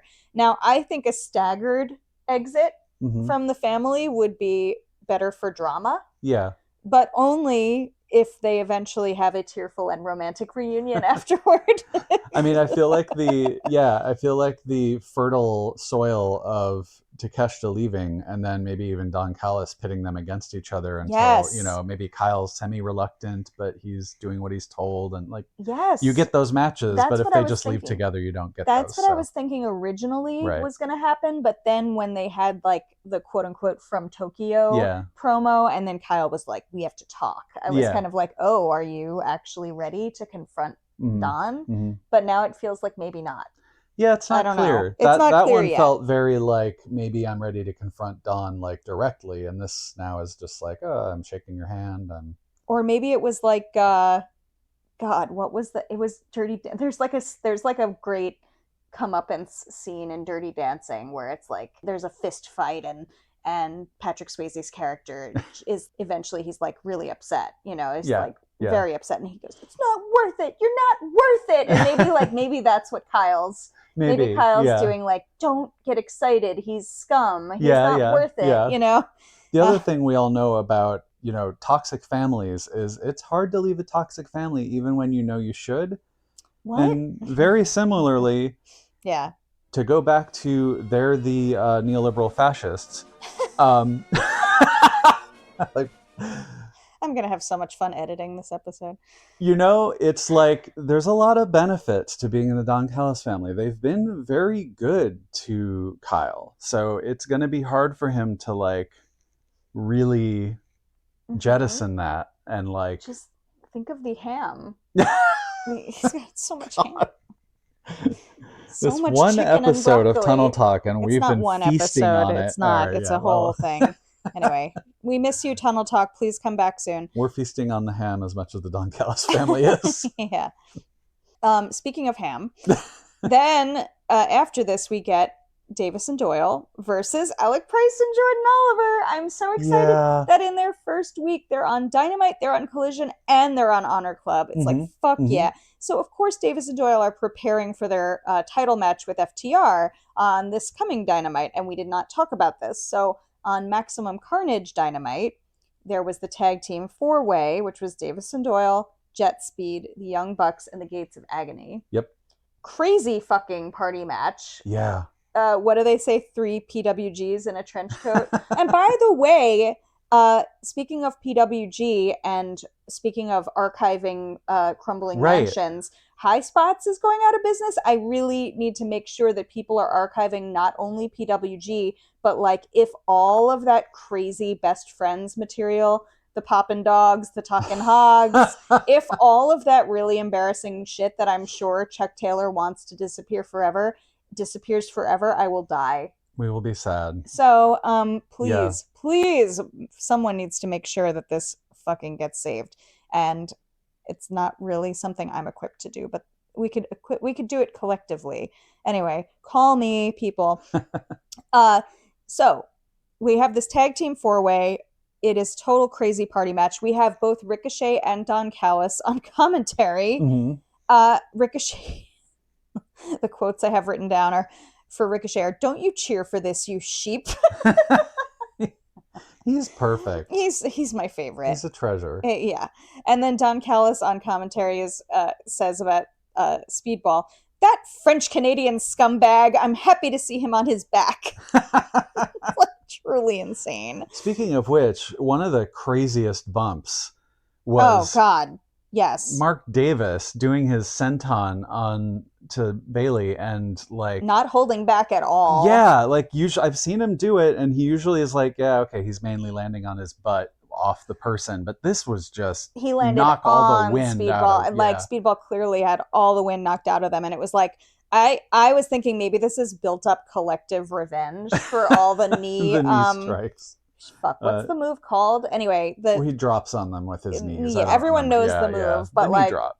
No, I don't know what it's called. The thing where Speedball's knees get driven directly into everybody's rib cage, including also in this match. At one point, Toa gets both Young Bucks over his shoulders, and then it looks like he's going to get Speedball on there too. But instead, Speedball does the shoot. It's like a shooting star press, but on knees. Yeah. Anyway, Speedball does that. Does that from the corner, the corner turnbuckle, the top turnbuckle, and I think it's Matt Jackson who takes the entire brunt of that to the ribs and knocks the Young Bucks off Toa. It was just like, holy shit. It's wild. What are we doing? Anyway, that looked crazy dangerous, because I'm just like, if Speedball doesn't land right and falls onto really the net, yeah. But I mean, dang, the skill involved. Yeah, right? And there's a lot of like synchronized Esther Williams shit going on in this match, which I very much enjoyed. Mm-hmm. I liked the moments where they had like Jet Speed and the Bucks together in the ring, and then the really big meaty guys in the ring together. Yeah. I enjoyed at one point Jake Doyle and I think Bishop Khan are like catching Young Bucks together. As if they were the same tag team. It was very cute. It was just a really crazy match. The whole also, thing was great. Toa Leona doing a moonsault off the apron was... I got off the sofa and yelled. Yeah. Like, it was the greatest thing. Anyway, so much fun. One of the greatest matches. And I think a lot of us, myself included, were like kind of apprehensive that this meant we could have another Young Bucks FTR tag title match in our very near future. And it was like, oh, thank God they did something different. And now I was definitely surprised that they had Davis and Doyle win it. But it was very interesting. I don't have a problem with it. I mean, somehow, if we're, not to bring the meta booking back, but if we're not really expecting FTR to drop the titles, it's at least going to be a really fun match. Like, Davis and Doyle have proven themselves in a very short amount of time to be like monsters. I can't imagine that they're going to win the titles right now, because that's not usually how these things are booked. Yeah. But it's very fun. And I'm also glad, if they're going to keep the belts on FTR for now, I'm glad they're not like feeding Jet Speed to them. Yeah. Like, wait till they can actually win it. It's like, fun have to give some respect. It's fun to give someone new and build up this new Davis and Doyle tag combo. And so this was so back to like the current Collision. It was another match where Alec Price and Jordan Oliver looked great. Like, get to show off their stuff. They're the new guys. It was really fun. Of course, they don't win, but nobody expected them to. Absolutely wrecked. They got absolutely wrecked. Yeah, and I saw a couple people online being like, how come they're just losing? And I'm like, that's how this is. That's how it is. Yeah. You don't just show up and start winning. Yeah, well, unless you're Jake Doyle, I guess. But... but that's unusual. Yeah. And so then we get to this little filler spot of Darby and Bam Margera just like fucking around at the Yeah. skate park. And I'm like, all right. All right, go have fun, Darby, I guess. Do we Like, have what to are see we it on doing? TV? I get that Like, what? they probably did need to fill time Yeah, because yeah, of yeah, the yeah, whatever. yeah. But let's like back it up a little bit. So the last time we saw Darby before this was at Maximum Carnage Dynamite. This was a match I was really looking forward to and talked about before, like on our last episode. Pac versus Darby should have been much more consequential and interesting than it was, in my opinion. So Pac, he got on the mic, say to the Death Riders, "Jog on, Bonnie lads, I'll do this myself." Yeah, and you know, Darby, of course, leaps at him immediately. Pac, I mean, that fucking like belly to belly suplex onto the steel steps was absolutely insane. Insane. Paul Turner's the ref, and I'm like, okay, what's gonna happen? Yeah. But what are we doing? Darby has been acting like a fucking heel to the point where now the crowd's chanting, "He's our bastard." Yeah.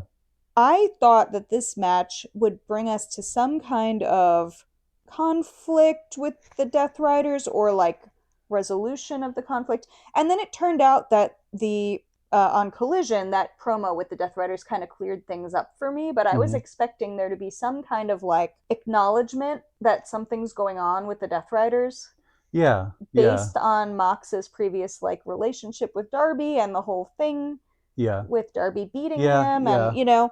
I mean, they had kind of played Pac and the Death Riders kind of like they just were they themselves are done with Darby and don't want to have anything to do. Wouldn't with, you want to be done with Darby? Well, yeah. I mean, but like we're ready to move on, and Darby's just not. And right, and so Darby's on this hell-bent revenge thing, and so he just wins, and then what happens? Like, this is what I want to know. This feels like a huge missed opportunity for storytelling.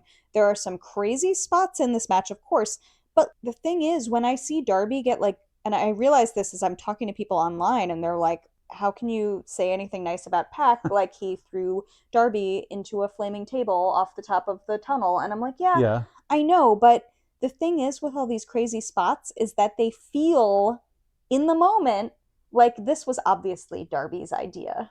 Yeah. Well, and also, let's look at it for a moment from our socialist dojo, the Death Riders' point of view. They've had their own stuff going on, and Darby just shows up out of the blue in the middle of the summer and is like, "I'm coming for you," and starts going after all of them. Right. Like, because he's got this whole revenge thing. Like, hello, fuck off, kid. Right. I'm going to throw you into the fire because you're being a little shit. Right. Like for me, they're not even so much selling that like they want to do this to him. Right. It's more like really it's impossible for me not to have the vibe that Darby's like, "Hey, let's try this, guys." Yeah. And they're like, "You sure?" It's and like every Darby spot is just a moment on Jackass. It's not really right. And like even in the lead up to some of these big moves, like you don't see Darby like struggling physically. Right. When like Pac has him in that weird like crucifix looking thing that he's gonna fling him, and God, when he threw him out of the ring, I didn't realize the ramp was right there. I thought he was going to die. Just throwing him fully onto the floor. But like Darby's not struggling or moving at all, and it's like, okay, why am I supposed to think that this is a terrible thing that's happening to you? Right. It's not, you're not selling that to me. Yeah. You're selling me Jackass, like you said. Look at this crazy thing we're doing. And I know that Darby, like, or the wrestler who portrays Darby, who whatever. I know he's cognizant of like needing to keep stuff fresh, but it feels to me like he thinks that just means crazier spots. Yeah. And it's like, no, it should mean character growth. Right. Yeah, it's all I didn't know what to expect. I didn't quite expect him to just win and like also like do a whole thing where he's injuring Pac's leg and it's not clear if it's a work or not, but then Pac's doing it in the promo, the next promo they do, so it's like what's going on? Right. Well, that was very funny also, the botch where he had the wrong ankle. It was very funny. But it's a weird way to end like your vengeance spree where you just win, and on top of that you do this big spot where you're injuring dramatically Yeah. performatively, I think is the word, injuring your Yes. opponent's leg, and then you just walk off. And it's like, I guess I'm just confused because, like you said, like, I don't know where you go from here. If there was a story that we're telling with Darby, it's just that, okay, he finally got vengeance. Okay.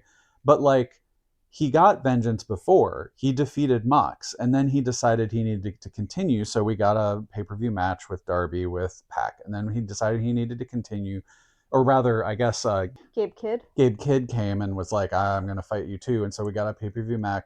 It's like we were just going through pay-per-view matches with Darby and whatever Death Rider was available. Right. And then they were like, well, we have to finish this. And I'm like, you could have just dropped it. You kind of already, I don't know. It's like, yeah, if you're going to just effectively drop it by just having him win and then Darby's going to move on and do something else, then you didn't have to do that. You could have just dropped it. What I want to know here, it's the same thing as climbing Everest. Mm-hmm. Darby's always talking about how he climbed Everest, and my question remains, and how has this changed you? Mm-hmm.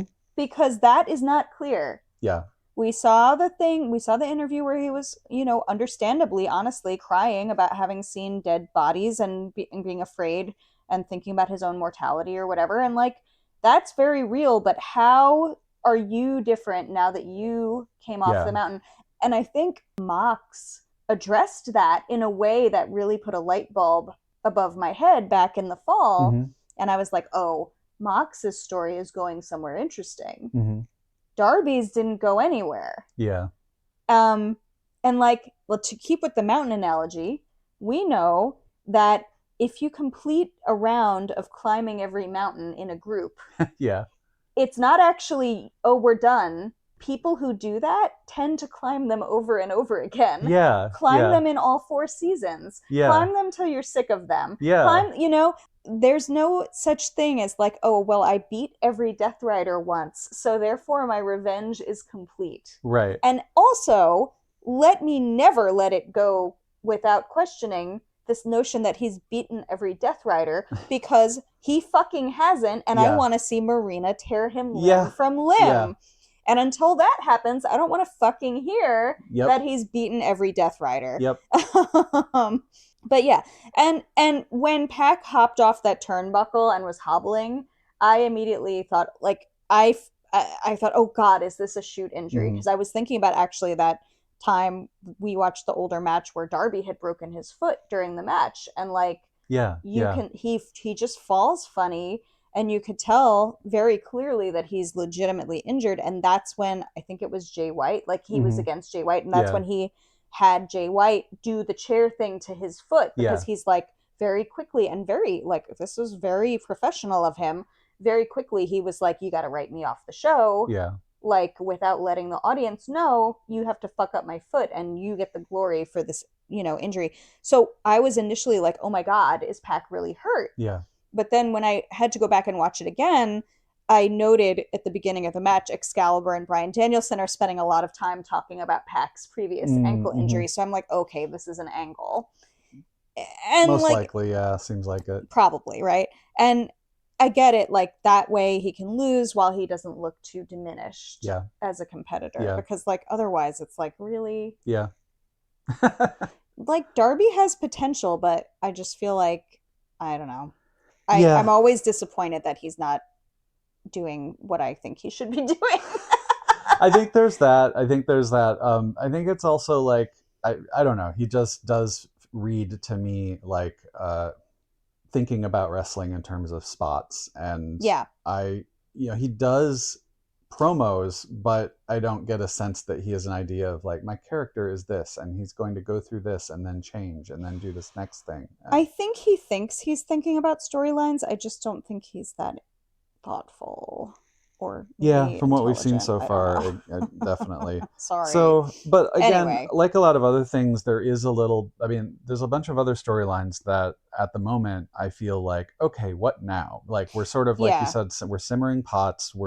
Right. So it's not clear what Darby's cooking. It's not clear from previous evidence that he knows what he's cooking. And I think that's what has us a little confused. But it's like, okay, show me what's next. And this was not that. This was just like Bam Margera is hanging out with Darby. And right.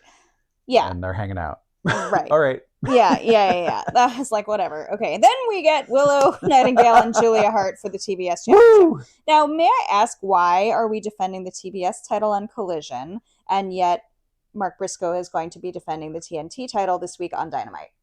Well, if we can defend the CMLL title on AEW, then why not? I mean, well, but it's a rhetorical question, Yes, right? We're yes, putting the yes. women on the B show, Mm, even though it's the A, like the Sure, TBS sure, title yeah. should be defended on TBS. Anyway, whatever. Rhetorical question.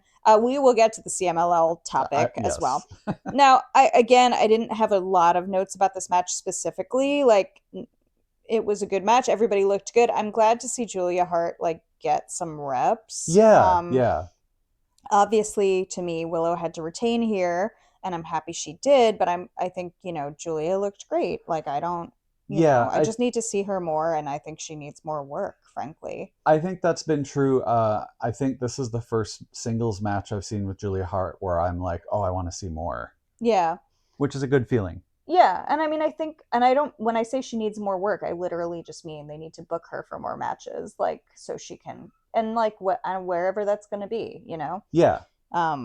Collision, whatever. I do think she has a lot of skill and talent, and I think it's a shame when sometimes she looks rusty. Yeah. And she did not look rusty. No. And then after that, in addition to Stat versus Tekla for the championship on Dynamite, it looks like now we're also set up for Sky Blue versus Harley Cameron to complete the trifecta, and I think that's going to be on Collision this week, so that'll be fun. Looking forward to it. We got we got a Rascals promo.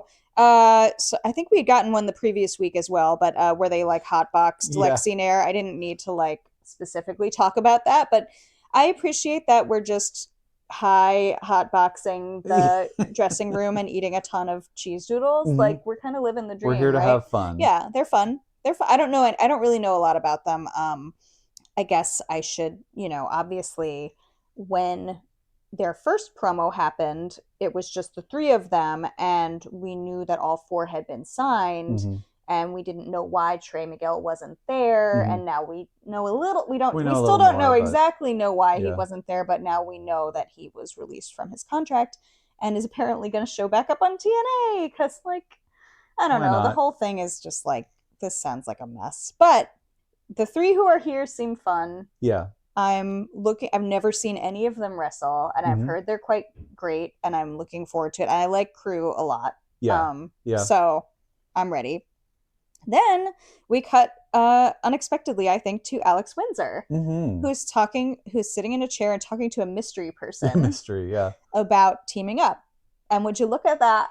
It's Jamie Hayter. Yep. Oh, which is a brainstorm. I was not expecting this. I was thinking, like, who could it be? Yeah. And, like, yeah, duh.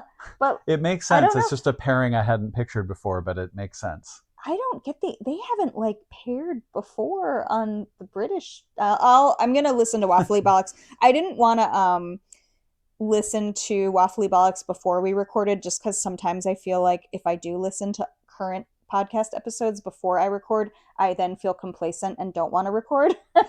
Not because I'm like stealing ideas or whatever. It's just like in my brain I've already talked about it. Right. You know what I mean? Somebody already said the thing I was going to say, so I talked back to it in my car. Right. So anyway, so I haven't listened yet, but I'm sure and they won't have talked about Collision yet. Okay, Collision. Okay, all this talk, I'm going to go chat with you guys on your Discord because I need to know if Alex Windsor and Jamie Hayter actually have ever had anything to do with each other in a team-up sense on the Brit Rest scene, because I get the impression that they've both been heelish, but they've both been like associated most strongly with other people. So yeah, I'm curious. Anyway, then we have Andrade El Idolo versus Magnus, who it turns out, I believe he's one of the CMLL tag team champions currently. Yeah, I think that's true. And he's, I just did a quick cage match lookup, which I guess we could also do with Alex Windsor and Jamie Hayter. But this was a more spur of the moment. Spur of the moment thought. No, I was curious because I was like, just an interesting name, colorful person. I was like, have I seen him before? And so he Got is that a Pepto-Bismol face the paint. face paint. He's a regular in CMLL and Yeah. obviously, like you said, tag team champion. But we would have seen him back in August Mm. on Ring of Honor. El Sky team defeated his team, Los should have practiced this, Depredadores. Oh, that's a hard word to say. Depredadores. Magnus Rugido and Volador Jr. So we wouldn't have known anything about who they were at the time. We would have known some of El Sky team, but yes, okay. so And that would have all been quite new to us, even though, yeah. But anyway, interesting. And go ahead.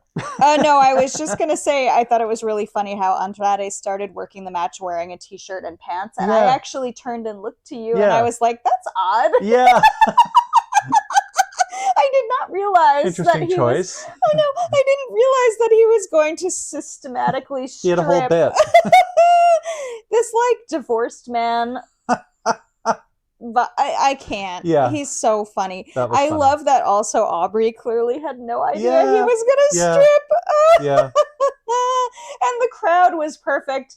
Like, the crowd going, take your shirt off and then take your pants off. And then once he does, they go, this is awesome. Yeah, that was great. I'm so sorry. I don't actually have much to say about the match because I was so distracted by Andrade stripping.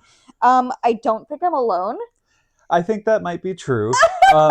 Magnus did a great job. It was better than just a squash match. It was not a squash match. It was not. It was good. Which, let's just, for a moment, have a moment for poor Angelico, who was the last... oh, fuck. I fully had notes about how pissed off that made me, but the fact that we skipped a week, my notes are all fucked up. Oh, well, sorry. No, I was very mad about that. Go ahead. Well, it's just because that was I think maybe the only other person we've seen Andrade fight so far was Angelico, and he was just in the ring like a squash match, like a jobber. He got the jobber entrance. He deserves better.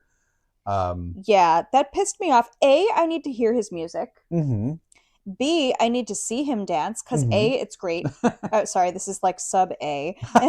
It's great, and also when I see it, I imitate it, and it makes my shoulders feel better. Exactly. I think we all need to take a moment and wiggle for Angelico. Yes, instead of a moment of silence, a moment of wiggling for Angelico. Yeah, shake those shoulders for Angelico. And also, obviously, he deserves better than a jobber entrance. That was bullshit. I don't know, I'm fine with him being sort of fed to someone that you're building. They've done that before. He's done it. He's great. It's fine. But let him have his entrance. Even on Ring of Honor, like, can Spanish Announce Project get a fucking break? Oh, God. Like... We're not going to spend a ton of time talking about individual Ring of Honor matches this week because there's just so much to talk about. But like, that is just and I would love if Ring of Honor is going to have a banger year and some, whatever is coming down the pike that it feels like there's energy for. If it's for Ring of Honor, great. My one pet peeve is just that, like, there are great matches, there's great wrestlers, but there are certain people who just seem to be always losing because they're sort of like training matches for someone else. Yeah. And it's like, but I like them. I'd like to see them win sometimes. Can they do anything, or are they just they glorified squash matching? Well, and it's partly because it feels like they are coaches themselves. Yeah. So it's like Angelico and Serpentico, I'm sure, are like doing a lot of development for the which is also like fine if they're doing a lot of work. Maybe let them get a win sometimes. They should get a win sometimes. It's fine if they themselves are like, hey, we're coaching, we're doing stuff, we're just doing this to uplift other talent. We don't need to be like having a storyline with us and all of that. That's fine, but like give them a win every now and then. Come on. All right. Did you have anything else you wanted to say about this match before we move on to the other CMLL story? Just that I liked that after the match, Andrade immediately got a mic and challenged Swerve because he wants a world title shot. And it's like, Andrade is in an interesting position. There's new signings, but Andrade was here before, and he's coming back from not like just being on the indies, but a stint in WWE.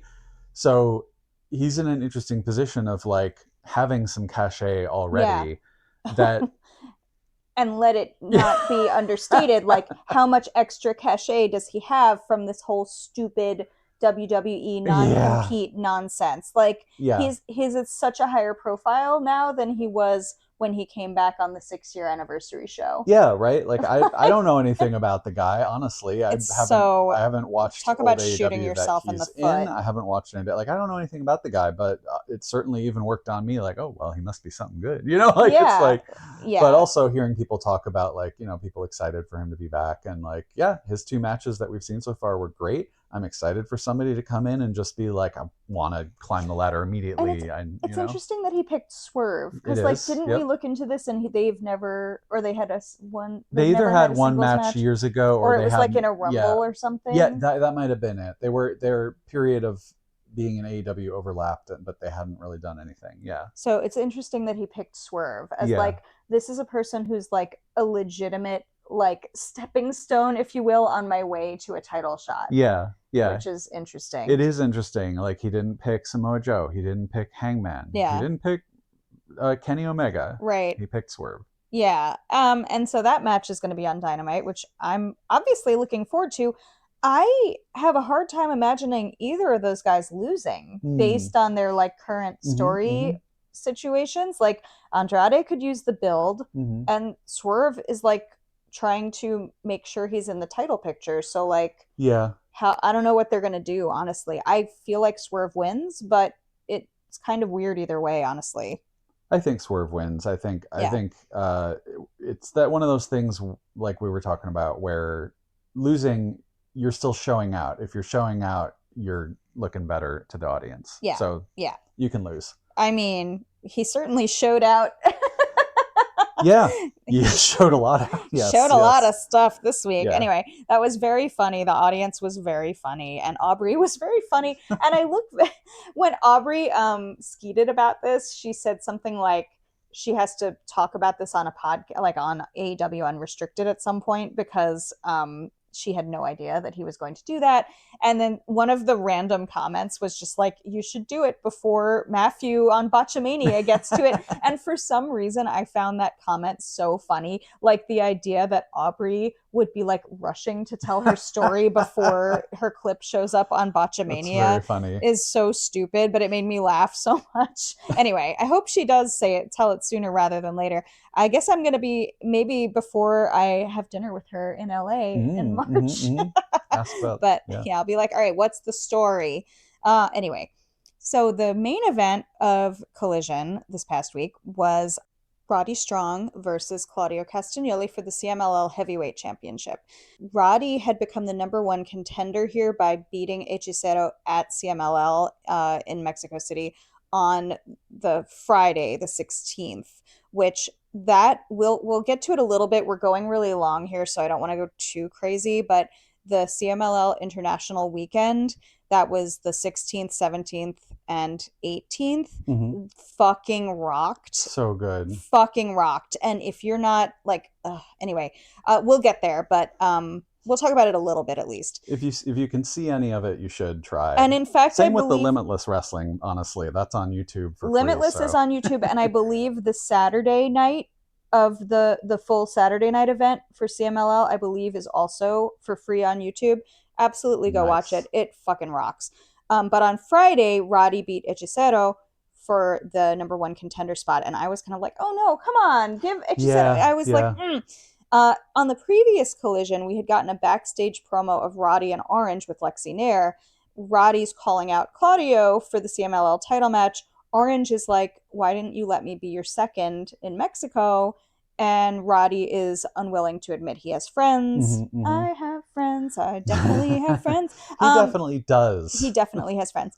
I don't know when this bit was filmed, because Collision was filmed before the CMLL event happened. Right. So it's kind of like, okay. But so now we get the title match. We get the CMLL tradition of the posed photograph with TK and the belt and all the contenders. And the officials. Very sweet for them to do that. Very cool.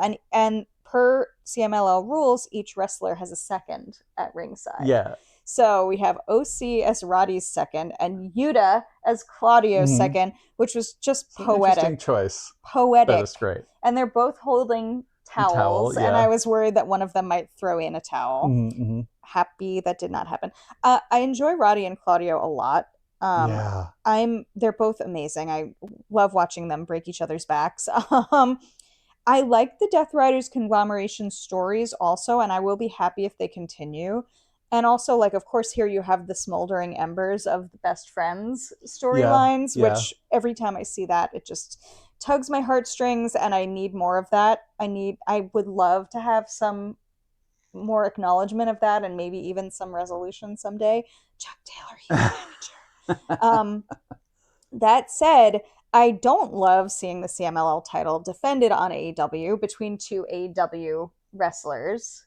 yeah. I mean, to the extent that these things matter deeply, They don't. they don't matter that much, and it's just fun to see it. It's a framework for a match, and then they'll go back but it would be neat if it was Yeah, a I mean, presumably it Mexican does. wrestler, right?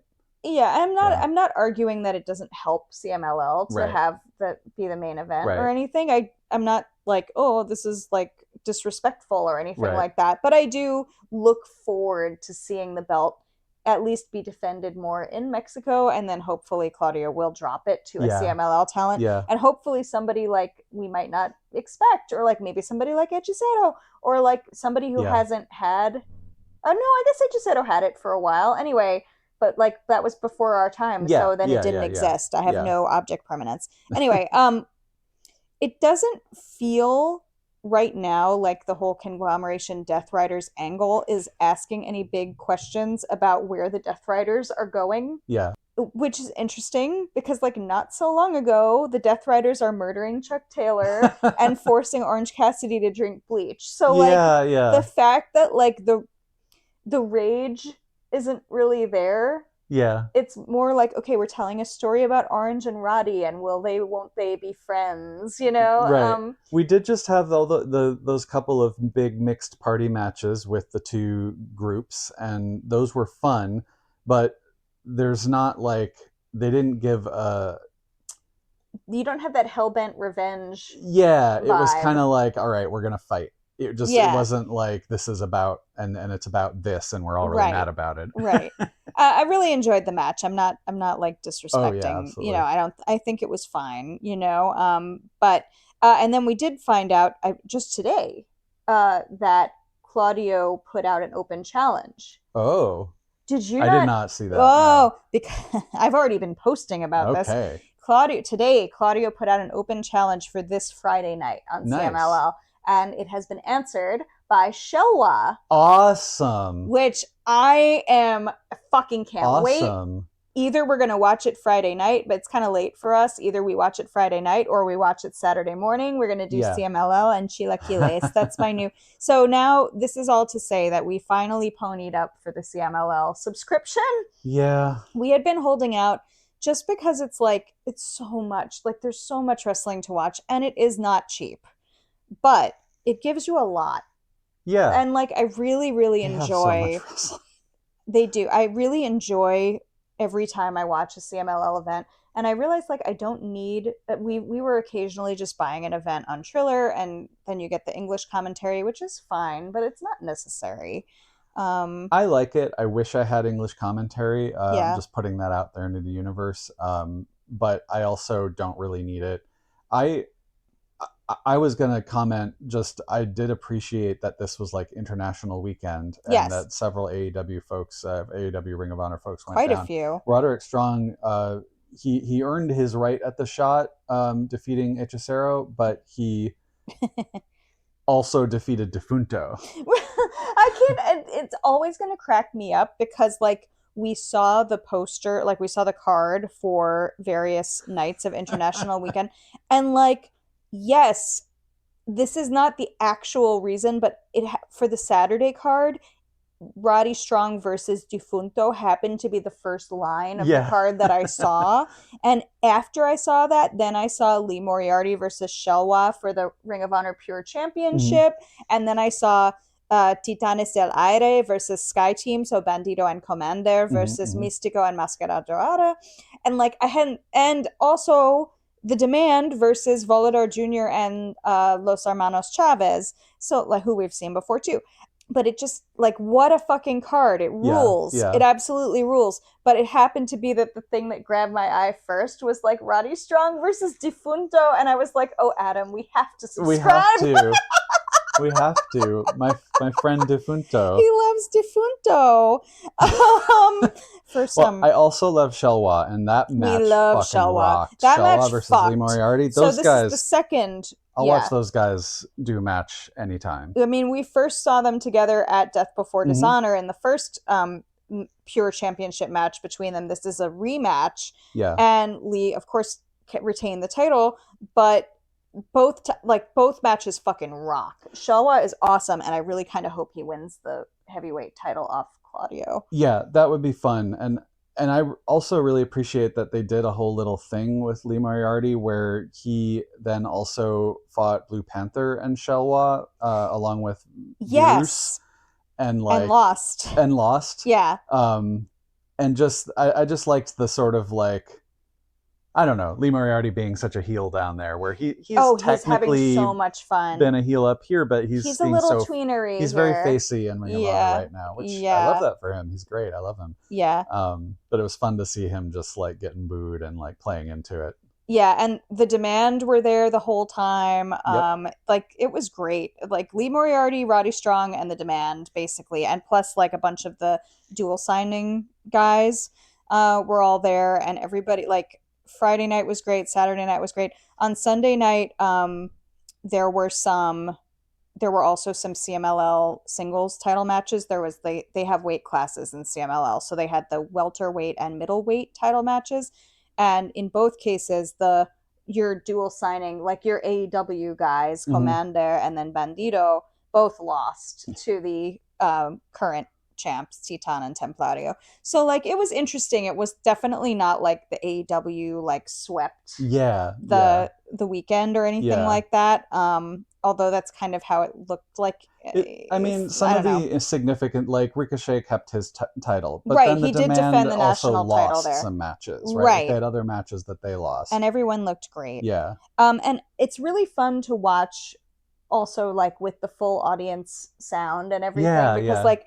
I hadn't really seen Soberano Jr. before. I guess he was out for a while with an injury, and then he kind of somebody said he like teased his comeback during that Pokemon event. Okay. But like I'm not a Pokemon. I'm a little too old for Pokemon, so like I don't know anything about that, and I didn't watch it, but like the girlies screaming, so funny. It's great. And also like I realize how much I don't understand the particular behaviors of CMLL fans. Like they're booing the shit out of Mystico right now, because I guess he snubbed somebody who asked for an autograph.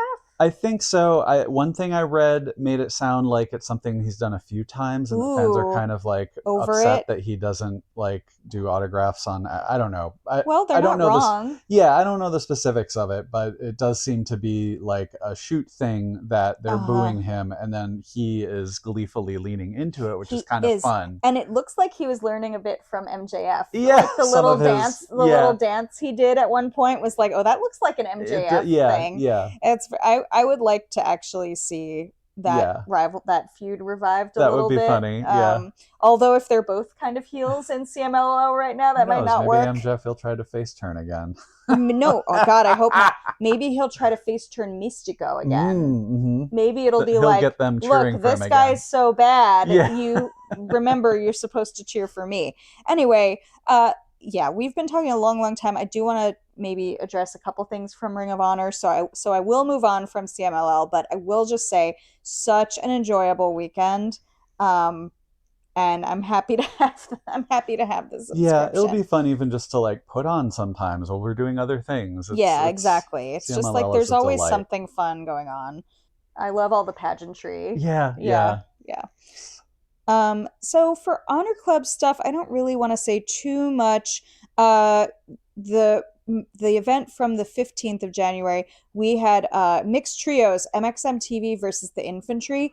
Fucking rocked. Yeah. I need, obviously, belts for Trish. In this household, we believe belts for Trish. But also, like, I want a Trish and Taya Valkyrie, like, enduring feud. Yeah. Like, they were so good, so fun together, and, like, they both have such big attitude. I'm ready. Yeah. Singles feud. Yes, please. For something with stakes. Do it. We had Red Velvet defending, was it a Proving Ground? I think I it think was it was a Proving Ground match. Proving Ground match against Robin Renegade. Very fun. We had the Swirl against the Dark Order. Yeah, they're doing this whole thing with the Swirl being in league with Jay Lethal, and that was a shocking Jay Lethal's tagging with Bandido, and then he betrays him to help the Swirl win. But they're continuing this, and so here we had them defeating Dark Order, and then they just keep being mean to the Dark Order after the match, and then Adam Priest and Tommy Billington come out to help. And then the next, Honor Club again. There's something with Adam Priest and fucking Rule Britannia. Yeah, and I don't know. Adam Priest is great. Him teaming with Tommy Billington, it's just not doing anything for me. And this feud is not doing anything for me. And I'm just kind of bored with it.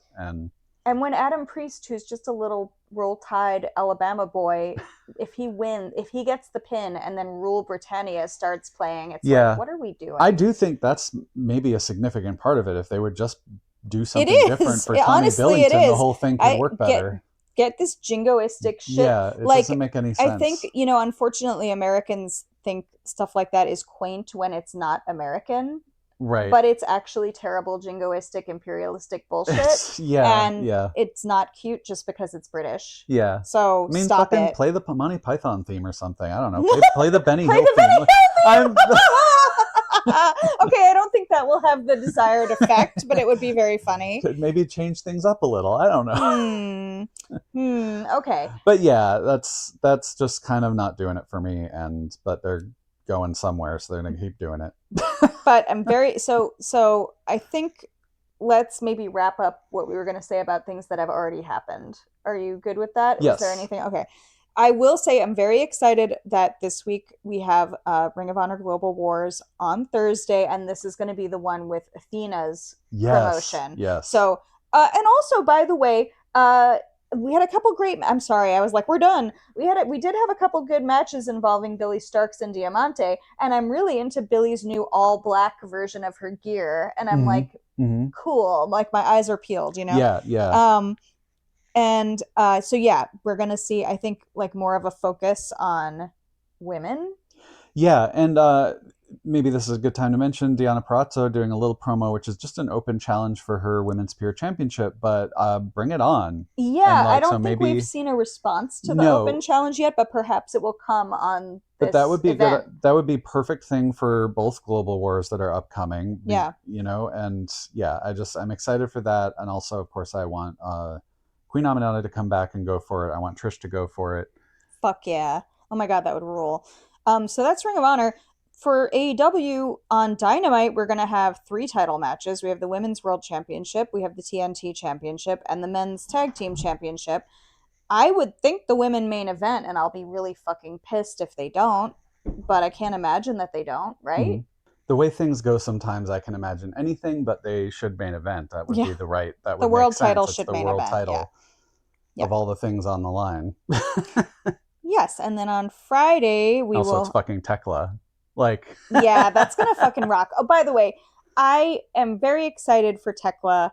I'm happy to have her be the champ. I don't think it should happen in their first match. Absolutely not. I know there's quite a contingent of people who are wanting this to title change right now. I think it'll be way better if they just build it up a little bit more. Yeah. Other than that, I'm all for it. I love Stat, and also I'm excited about Tekla. Yeah, I think you need to have these moments where there's I've lost now and I'm going to fall back and regroup and all that kind of stuff. Yeah, I like the rematch thing. And Tony Khan seems to like it too. Yeah. So we'll see. So yeah, then we have good Ring of Honor shit happening Thursday. Then we have CMLL Open Challenge with Shelwa versus Claudio on Friday night. Woo! We are eating good. And our cat is running around like a psychopath. Crazy. Okay, so what else is new? Luckily, we're just about done. Yep. You want to ask me something about this week? What's the bean of the week? We got beans this week. The bean of the week returns. In fact, we have 3 We have multiple beans of the week. We have 3 beans of the week for this week because I got inspired to cook a lot of beans. my mom had grown some beans. Sorana beans are grown in a very, very small region of Tuscany. So I cannot say that what I cooked are Sorana beans because my mother grew them on Long Island.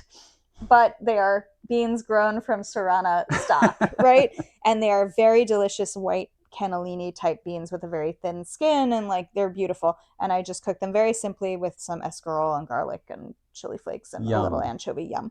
Like really beautiful, like Italian poverty food. Like, and I don't say that to be disrespectful. Like that's what they call it. It's beautiful food.